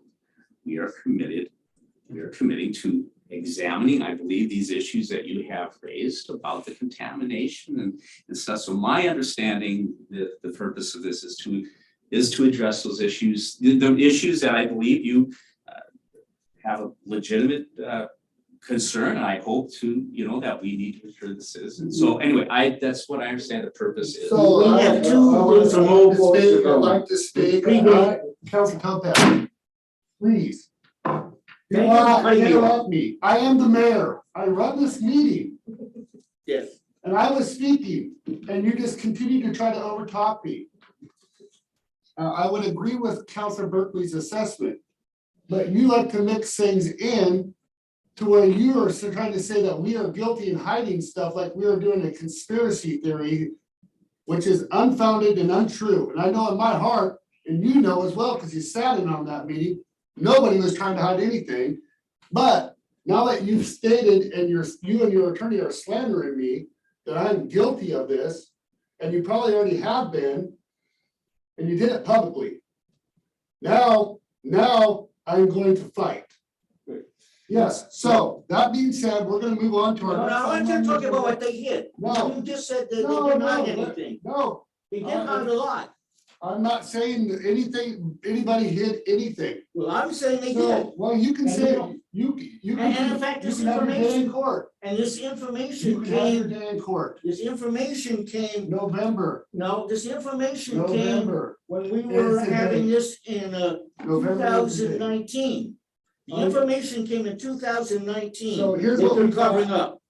Counselors, I am trying to run this meeting. I'm trying to move on to the next item. We have Counselor Topaz, who, this is his mentality also for his censorship, which he thought off the diocese and tried doing this little campaign stuff. You think I'm really that not aware of what you're trying to do? Can I bring up In a your couple whole numbers that campaign- came up in in your whole 2019? In your whole campaign, you think we were born yesterday? No, I'm sure you're not born yesterday. Okay. 1850 maybe, So, but not yesterday. You're- Can I talk to you about what was presented? No, because I'm getting ready for That's my all I need 2 to, o'clock thank break. you. I'm trying to run a meeting here and we have a 5:30. Discussion regarding flying canoe. This should be very easily, a very easy discussion. Placement in new Columbia View Park. Alright, trying to move on to our 3 o'clock break and meet at a time limit here. Please appreciate what I'm trying to do here. Yeah, I could go in the packet, share the image of the park. There, maybe start with a couple of quick slides of the, that are in your packet. Can you, with the people that are not familiar with it.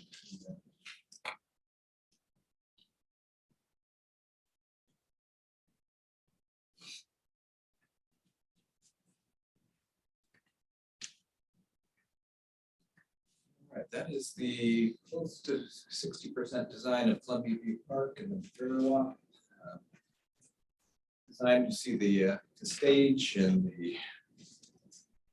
the theater, the walkways, down the water, the overlook, the turnaround in the Cowlitz, new playground, small pavilion, picnic pavilion off the side, and it's all just fantastic and it's coming along really nicely. We'll have one of our next meetings, we'll have a check-in with this project to do more in-depth dive on this. Okay. But what we're looking at is relocating Seaman, the dog, which is the Lewis and Clark dog, which I don't have a picture of that up here, but Seaman. Into the equipment, park amenities, so we don't keeping in. And then also moving the Flying Eagle, potentially, the Flying Eagle sitting over at the mill site and under a tarp, just sleeping and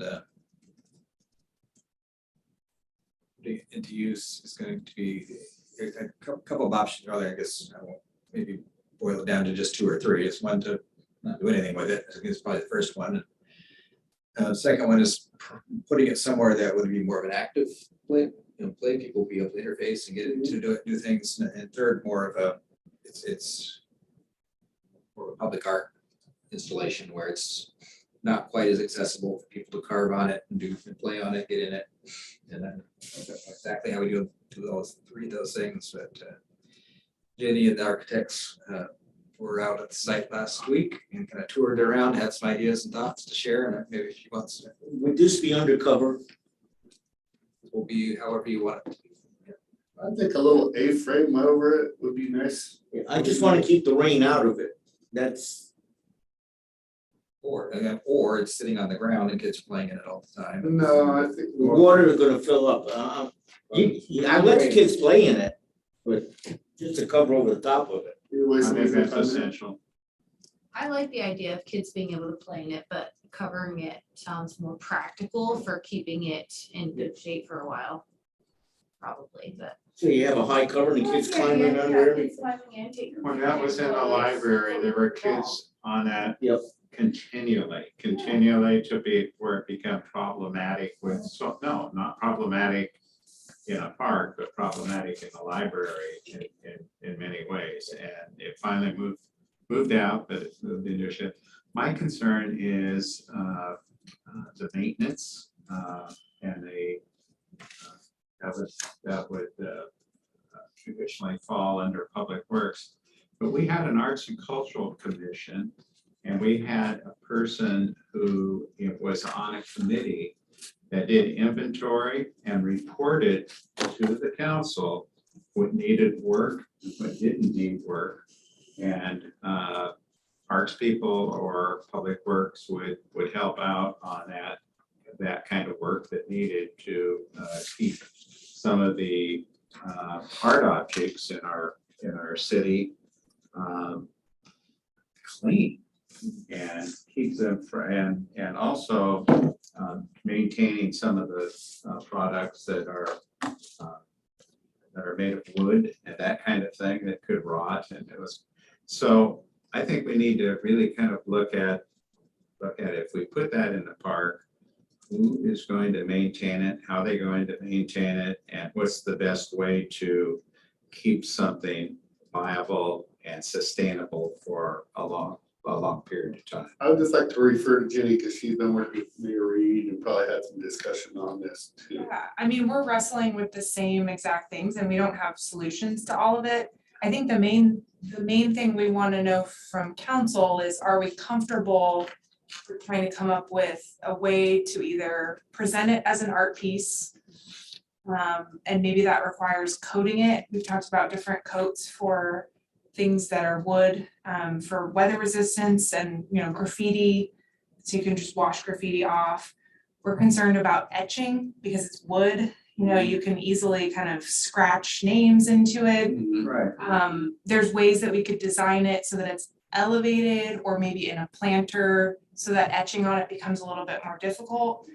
But I think putting it in the park, you're gonna accept some Of that. risk. There's no way to avoid all risk. But right now, it's just rotting away under cover, so. Well, definitely agree with treating it. I mean, we know that that's due, because it was about 3 years ago that was done, and it needs to be redone again. Yes. Doug, what do you think about maybe assigning someone from the Parks Committee to? Well, Parks Committee has fallen apart in many senses because they don't have committees that deal with maintenance. They don't have an interpretive committee. They don't have committees that deal with what the arts and cultural program could be and would be. And so I just feel that their committees are almost unfounded anymore. I really don't know kind of what they do, but at one time it was extremely well organized and it was very viable. So I don't know. I just kind of saying I don't have a confidence in that body to hand over a canoe and say, here it is.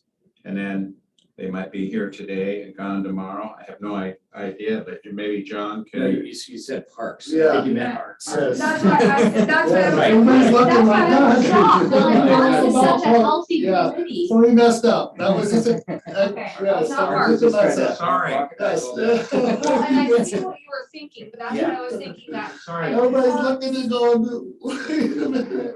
The Parks Committee, they split up parks and people check in on parks and they are really responsible about that. So maybe having Exactly. that person from that committee, like who's assigned to that park down there, But- check in with us. But on they're the- asking for a head nod, as far as we want it, we all agree we want it. Oh, no, I know. I We was want- just yeah. following up on No, Doug's we want thought it, there. we want to incorporate it somehow. No, some I way. was like, Yes, so really, yeah, Whatever- are we comfortable with having our design team try to come up with a way that will incorporate it into the park, but, protect it to the best of our, that's kind of the question. And I think they have in parks, they have staff people that, I'm thinking of the one staff person who did head up the maintenance and inventory of all the artwork in this community. And would come in here and report to the Parks Commission, and they would report what needed work and what needed attention. And that's kind of like, that came through the Arts and Cultural Commission. That's kind of where I messed up, but that was Arts and Cultural Commission's task for some time. doing that. And so, that's I feel really embarrassed about doing that. No, Doug, I know, I was like, Doug. so, see, Remember the wooden seat we had over by the fire station? Yes. Just a little bit of unmaintenance that ended up, we need a budget and a maintenance Yeah. procedure.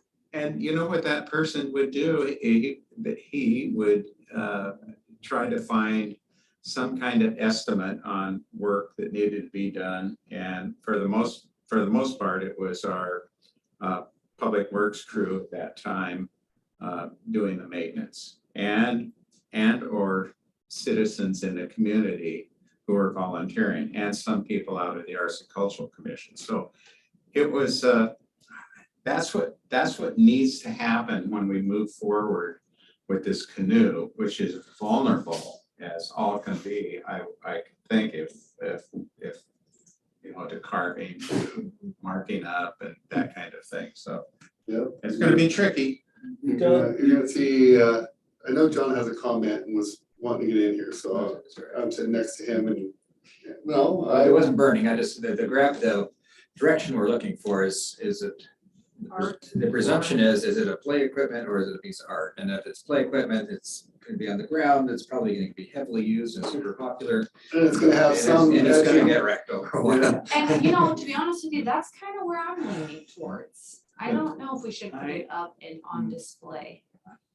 I think that allowing, you know, kids to play in it and allowing it to be a part of the park is more. That's just my thought. Yeah. Kids I'm taking okay with that. pictures in it and, you I'm okay know, with it. I don't know.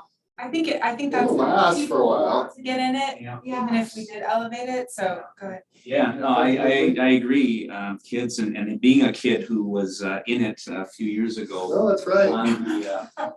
On the river, I just as we finally just figured out the final disposition of it is, I wonder it'd be kind of cool to before it's placed to arrange some kind of event where it does one last journey around the island or an opportunity for people to be taken out. Would you like to head that effort? All right. I'd certainly be involved in it, but I think that's, but in the, you know, so definitely, yeah, kind of. You're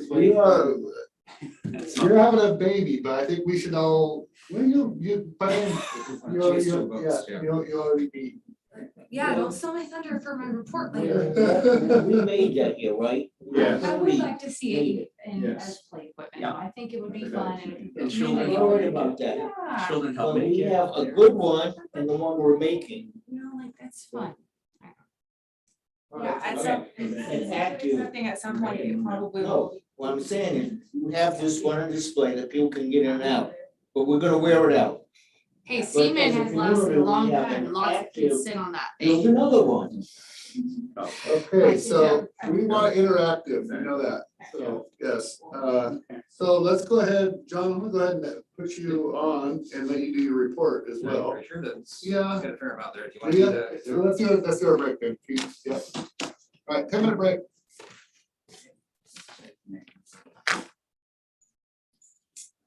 Little Bill. Little Bill. Little bit, right, yeah. Little Bill. Little Bill.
bad cramps at this stage of pregnancy, like. Okay, on back. All right, so go on to our next item. Welcome back.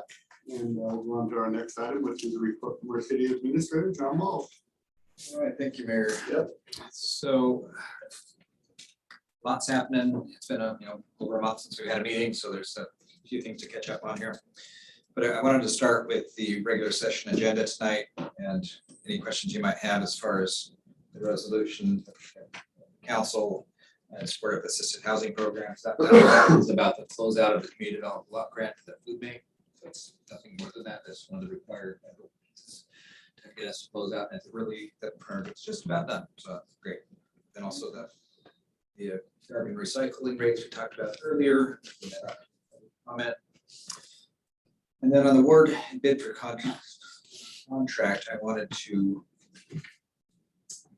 something Mohammed and I had talked about, there's the bid for the public safety, the early work, the grading project. We put that project out to bid. We got one bid, came back $474,000 just for the grading and a stormwater connection. And that actually did not go through our public works, did not go through our engineering department to kind of evaluate that cost and proposal. So I'd like to recommend that that be pulled off the agenda for that to happen. We're not overpaying, yeah. Yeah. And can we redo that bid process? Potentially, yeah. Okay. And, but just the time to evaluate it. And Yeah. thought about, doing the early pre-work was to work in the dry season to get the necessary fill. It's unclear whether the bid is using the grading work that we're doing on the rest of the mill site, using that as a fill source or not. And if it's so, it might be worse than we think. Yeah. But Yeah. we need to just want to pull it off and get us some closer attention. And Mohammed's already tuned in. He has his staff and capacity. They're going to go through it. Good. Take a look. And so, Kathy, if we can pull that off the agenda. Award the salmon timber sale to Interfor US Timber Incorporated. We didn't talk about this in the work session, but it's on the agenda tonight for acceptance of $664.57. Which is better than last year. Which in the report that was included, you'll see that there's a table of the prices we've got over the years, and this is one of the best prices. Yeah. So, it's not the best, but it's pretty close. It's right up there, and it's about $1 million. And that's not net. There'll be, it is. Cause you have to replant. There's replanting and management fees and cleanup and road building and some other things, but it's a good. Although we had somebody clean up last time for not very much, because they rarely utilized a lot of the cleanup, remember? Yeah, it was. Yep. Yeah.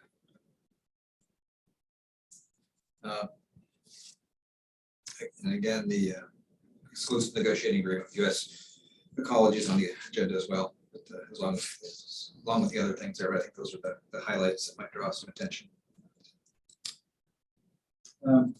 Moving into other issues, the audit that we did went out for an RFP and got 0 responses back. I reached out to auditors, Polly Rogers, and asked, they apologize. They were just they're so busy. They have so many clients that they're didn't have time to submit an RFP. They are interested in continuing work with the city. They did. Their original bid was $45,000. The last time we did it, they're now looking at a price of $53,500. That's to include the financial statement prep and then doing that single audit. There is an additional charge that wouldn't have been charged in the last cycle of a single audit where you go over the $600,000 in any 1 year with grant funds. You have to pull it off and do a single audit. That would be the food bank work.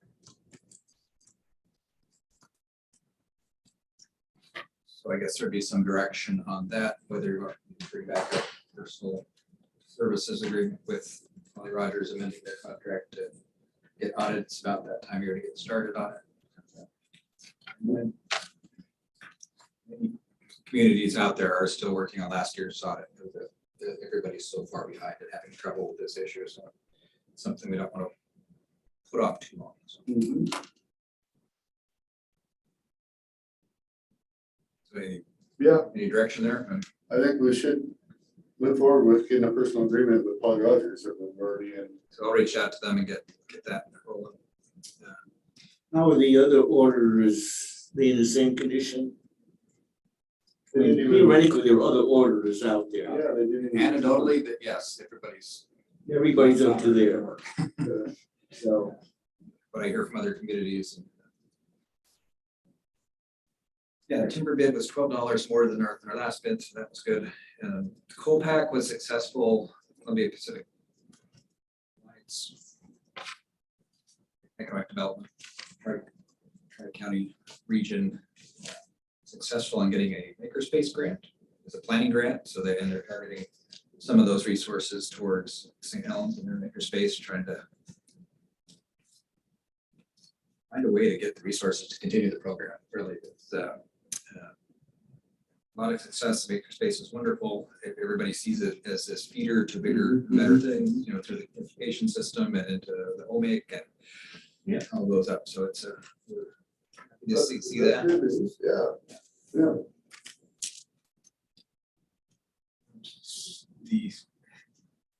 Talking about all the docks. Yeah. We have some people coming tonight to talk about docks and recommendations on changing the time of stay. We've got a little bit of feedback on that. People that want to stay a little bit longer, should on that 4th of July. Also comply with our rules, but we don't have paying, that's not the issue. So right there on your big screen is looking live on our website. There's a button that says docs. You can press docs, and then you have a picture, and you can see people coming and going. They take the time of the day you want. And behind that big boat on the outside dock is a boat that's sticking up there. It's a boat that's been there for at least a month, and we went down and abatement on that boat. So in 8 more days, we're planning to tow that if it's still here. And our first enforcement action. So the kiosk is doing really well. Financially, it should cover its costs. So upriver, are we gonna be putting no trespassing signs in response to our They are here. They're ready to put up. And they just need to get put up. We have a map where they go. We just I'm not sure they aren't. So are up already. Boy, this could be a really good little tool for people to see if it's windy down here or not. Yeah. Yeah. Ringboard's excited about it. Ringboard, thank you. If you're really smart, you have numbers up there, wind northwest at 3. Yeah, you probably could. But Kathy, if you go back out to the regular site and the window view, you can see the rest. Oh, you're able to turn it too? You can scroll down. Just a little bit of information about the docks. 15 for 24-hour stay. Harbor master on duty beginning July. Well, we're working on that. That's still held up in legal, but we're hopefully have something drop here fairly soon. Okay. That'll be a negotiation with San Ivan, right? Presumably they're seem to be the most qualified. Yeah. So, yeah, that's a lot of, feel like that's on a good path. There's still the enforcement pieces about Sand Island, engagement with that's pretty cool. Oregon State Marine Board on you get if you go to the fisheye view, which is that little weird eyeball look, you can pan around. Oh, I don't like fisheye. But if you zoom in on that, then you can kind of move it, and you can see all the way into the like at 30 Nights, you can see the crowd, some of the crowd. Yeah. And, it does get you a little bit dizzy. Yeah, I don't like fisheye. We're gonna get some goats in there, clean that. And the one slope up. The one quirk with this is that if you're on an iPhone, it will only give you the fisheye view, so you have to touch on it and expand. But if you're on, that's how fish see and they see movement in the water. No wonder they're so angry. What is that lure? They're like, whatever it is. But the Marine Board's actually over on the docks today and tomorrow on Sand Island docks and Courthouse docks, looking at a new rail system and some potential grants. It's fairly expensive. Can you make a note on the Frank Corsilia sign to make sure it gets put up somewhere on this, please? Put it upside down right there. That would be all right there. But it does need to go back up, but it apparently is being stored. His mayor, his granddaughter showed up. Yeah. Yep. What kind of publicity have we done on this yet?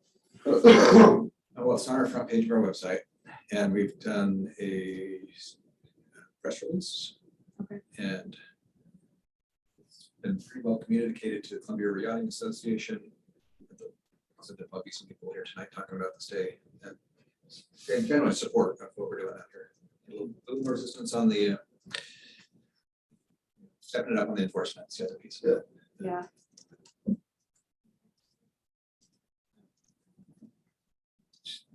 The boat is, the construction of the boat, reconstruction of the boats coming along, everything seems to be on par for the Sandcastle Festival. A lot of pieces to that as far as certificate of transportation inspection and the insurance and having the city properly identified those operations, but we're getting it done.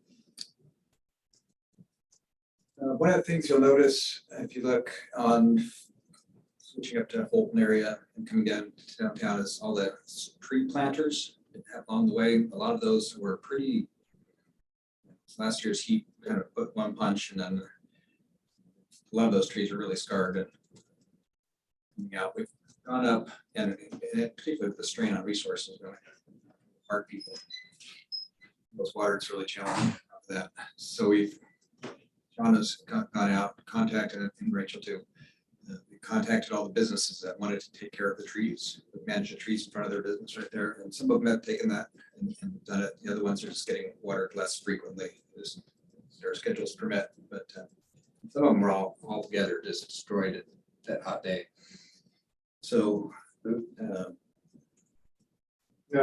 John, that was a compromise, a huge compromise from the whole ordinance that we had with trees being planted in the area adjacent to the sidewalk. Public Works and engineering really went all in, saying it's impossible to do that.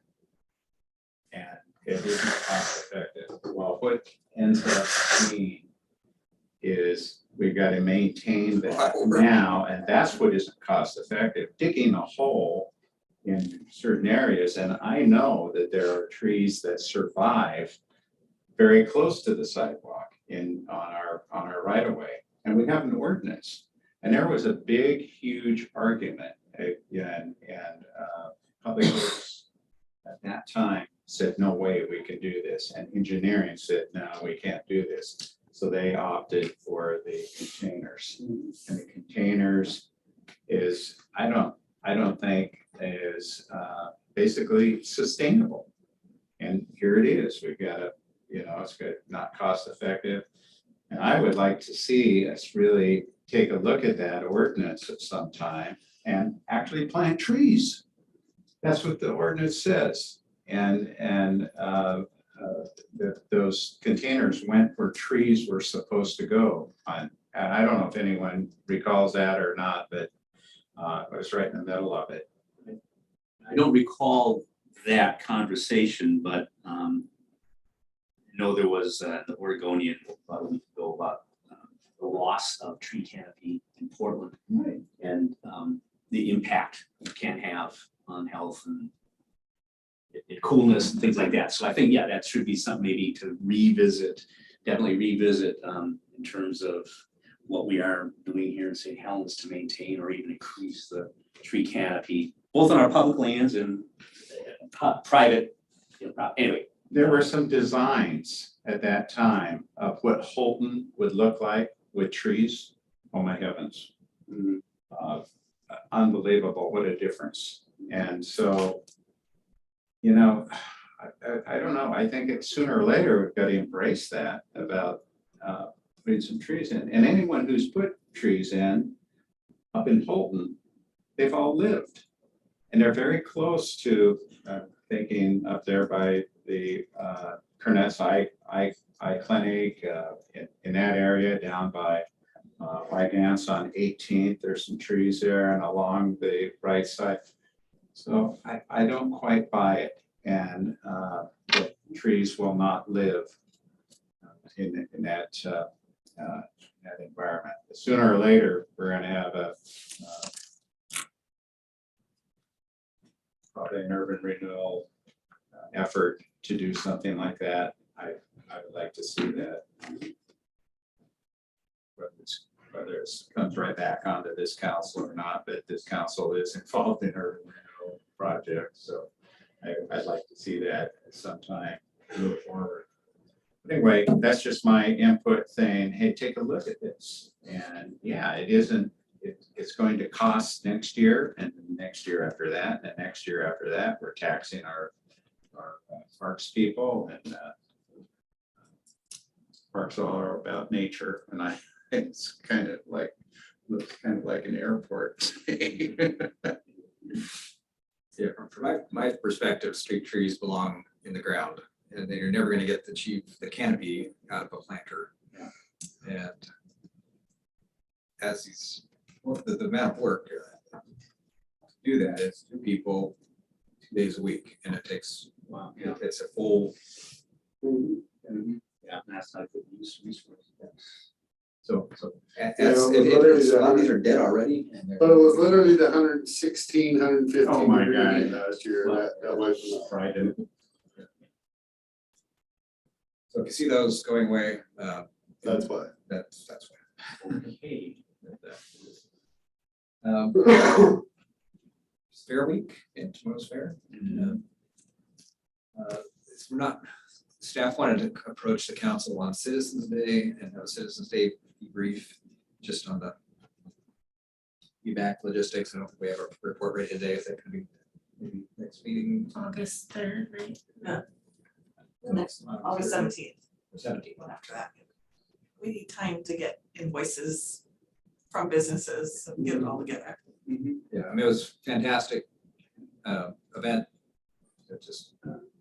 It was. Good idea, staff. Debriefing. How about that? I just want to say it just fantastic, Yeah. the work they put on it, and I have to say, it was the first time I was really able to route after my dad's passing. It was a good event. I needed to get out of the house, and it was a great way to do it. So I really appreciate the work that you and all the rest of the staff and everybody did put in it. It helped me get back up and going again. Your enthusiasm was very contagious. Yeah, you didn't have the disgruntled people wandering through the line after that. It was a happy crowd all the way through.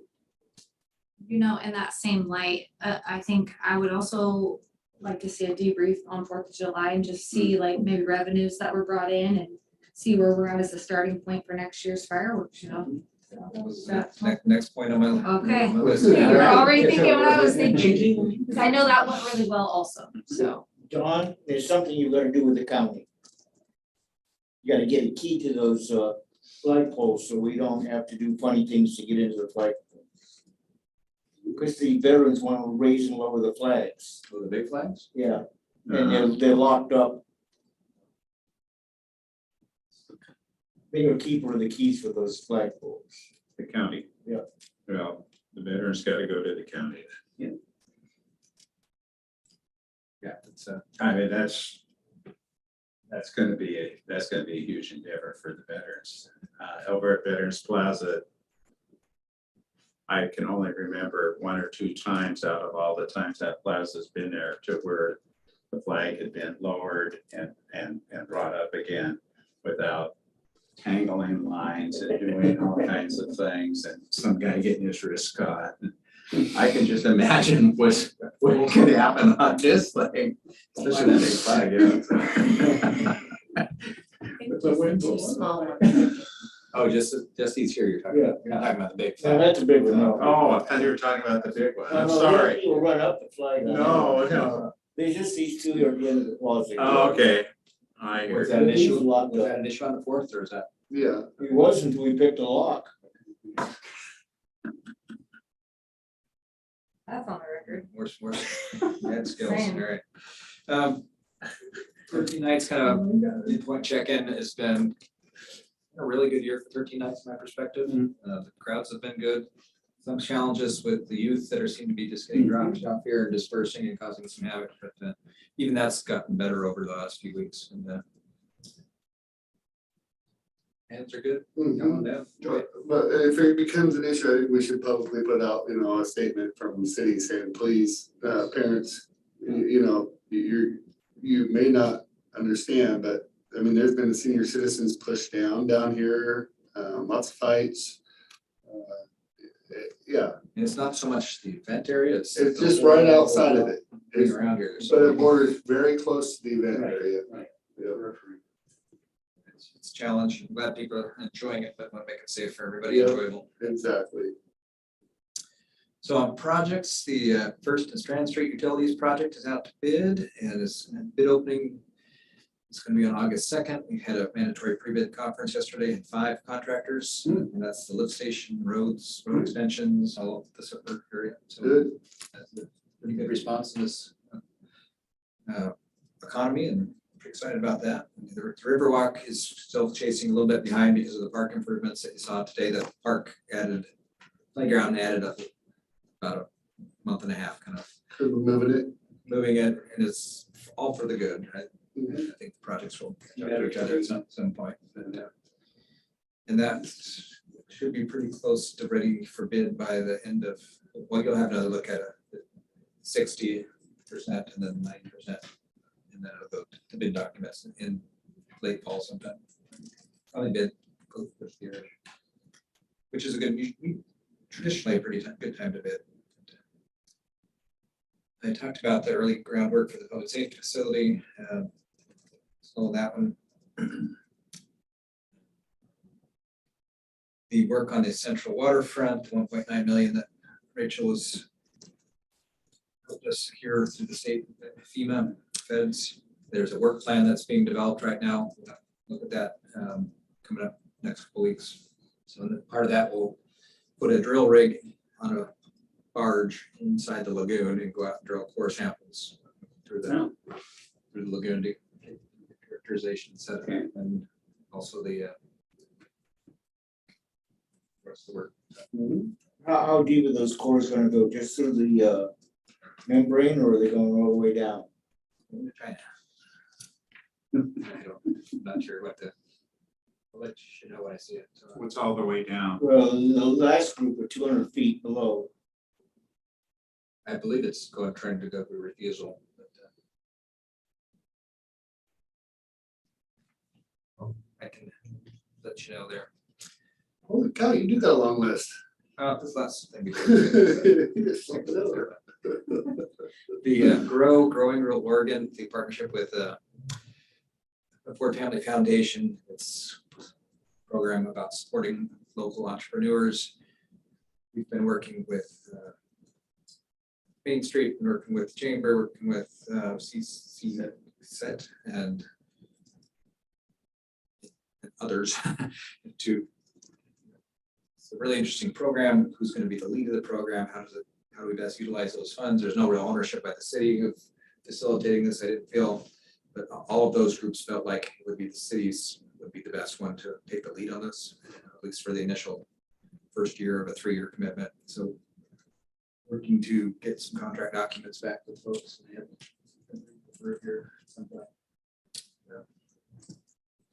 Lastly, the Main Street check in there with their executive director is now on board, and Myra, and she's doing a good job. She's been working to kind of onboard, get her the skills she needs, or not the skills she needs, but the resources she needs. Good. Yeah. Finally happened. That's what I have. All right. I had one question about tonight, the number 7 under approve and authorize the PSA for the pro tem judge. That we have an agreement with Richard Oberdo for pro tem judicial services. So that would be an agreement in the case that our judge is conflicted. Okay, that we had to go. that's why the Another pro judge pro got- tem. Yeah. Okay, They that's right. they basically fill in if she had a conflict. Gotcha. Okay. All right. Okay. Okay, so before I adjourn, I'm just gonna state that we will be going into executive session as previously announced under real property transactions, E. Consulting with counsel, potential litigation, H, and labor negotiation, D. So Before we go there, John, I have one thing I want to ask you to share with the council of your involvement, of what you're doing with this follow-up to your report. What you're doing with the League of Oregon Cities as being on the board, and what's going on, and tell us about your meetings that you're involved in. So we have a 5:30, and I really want to get into this executive session. 'Cause Okay. We have a 5:30 that's gonna be really extensive. If you watched the planning commission meeting, you will know what I'm talking about. They went from 7 to 1. It went from 7 to 1 Right. on this, what we're having at 5:30. Okay. So in the essence of time, and us being able to get a dinner. And this is the nature of my question, okay? The nature of my question, what he's doing is pretty darn important with the League of Oregon Cities. He's got a conference tomorrow morning, it has to be in Bend.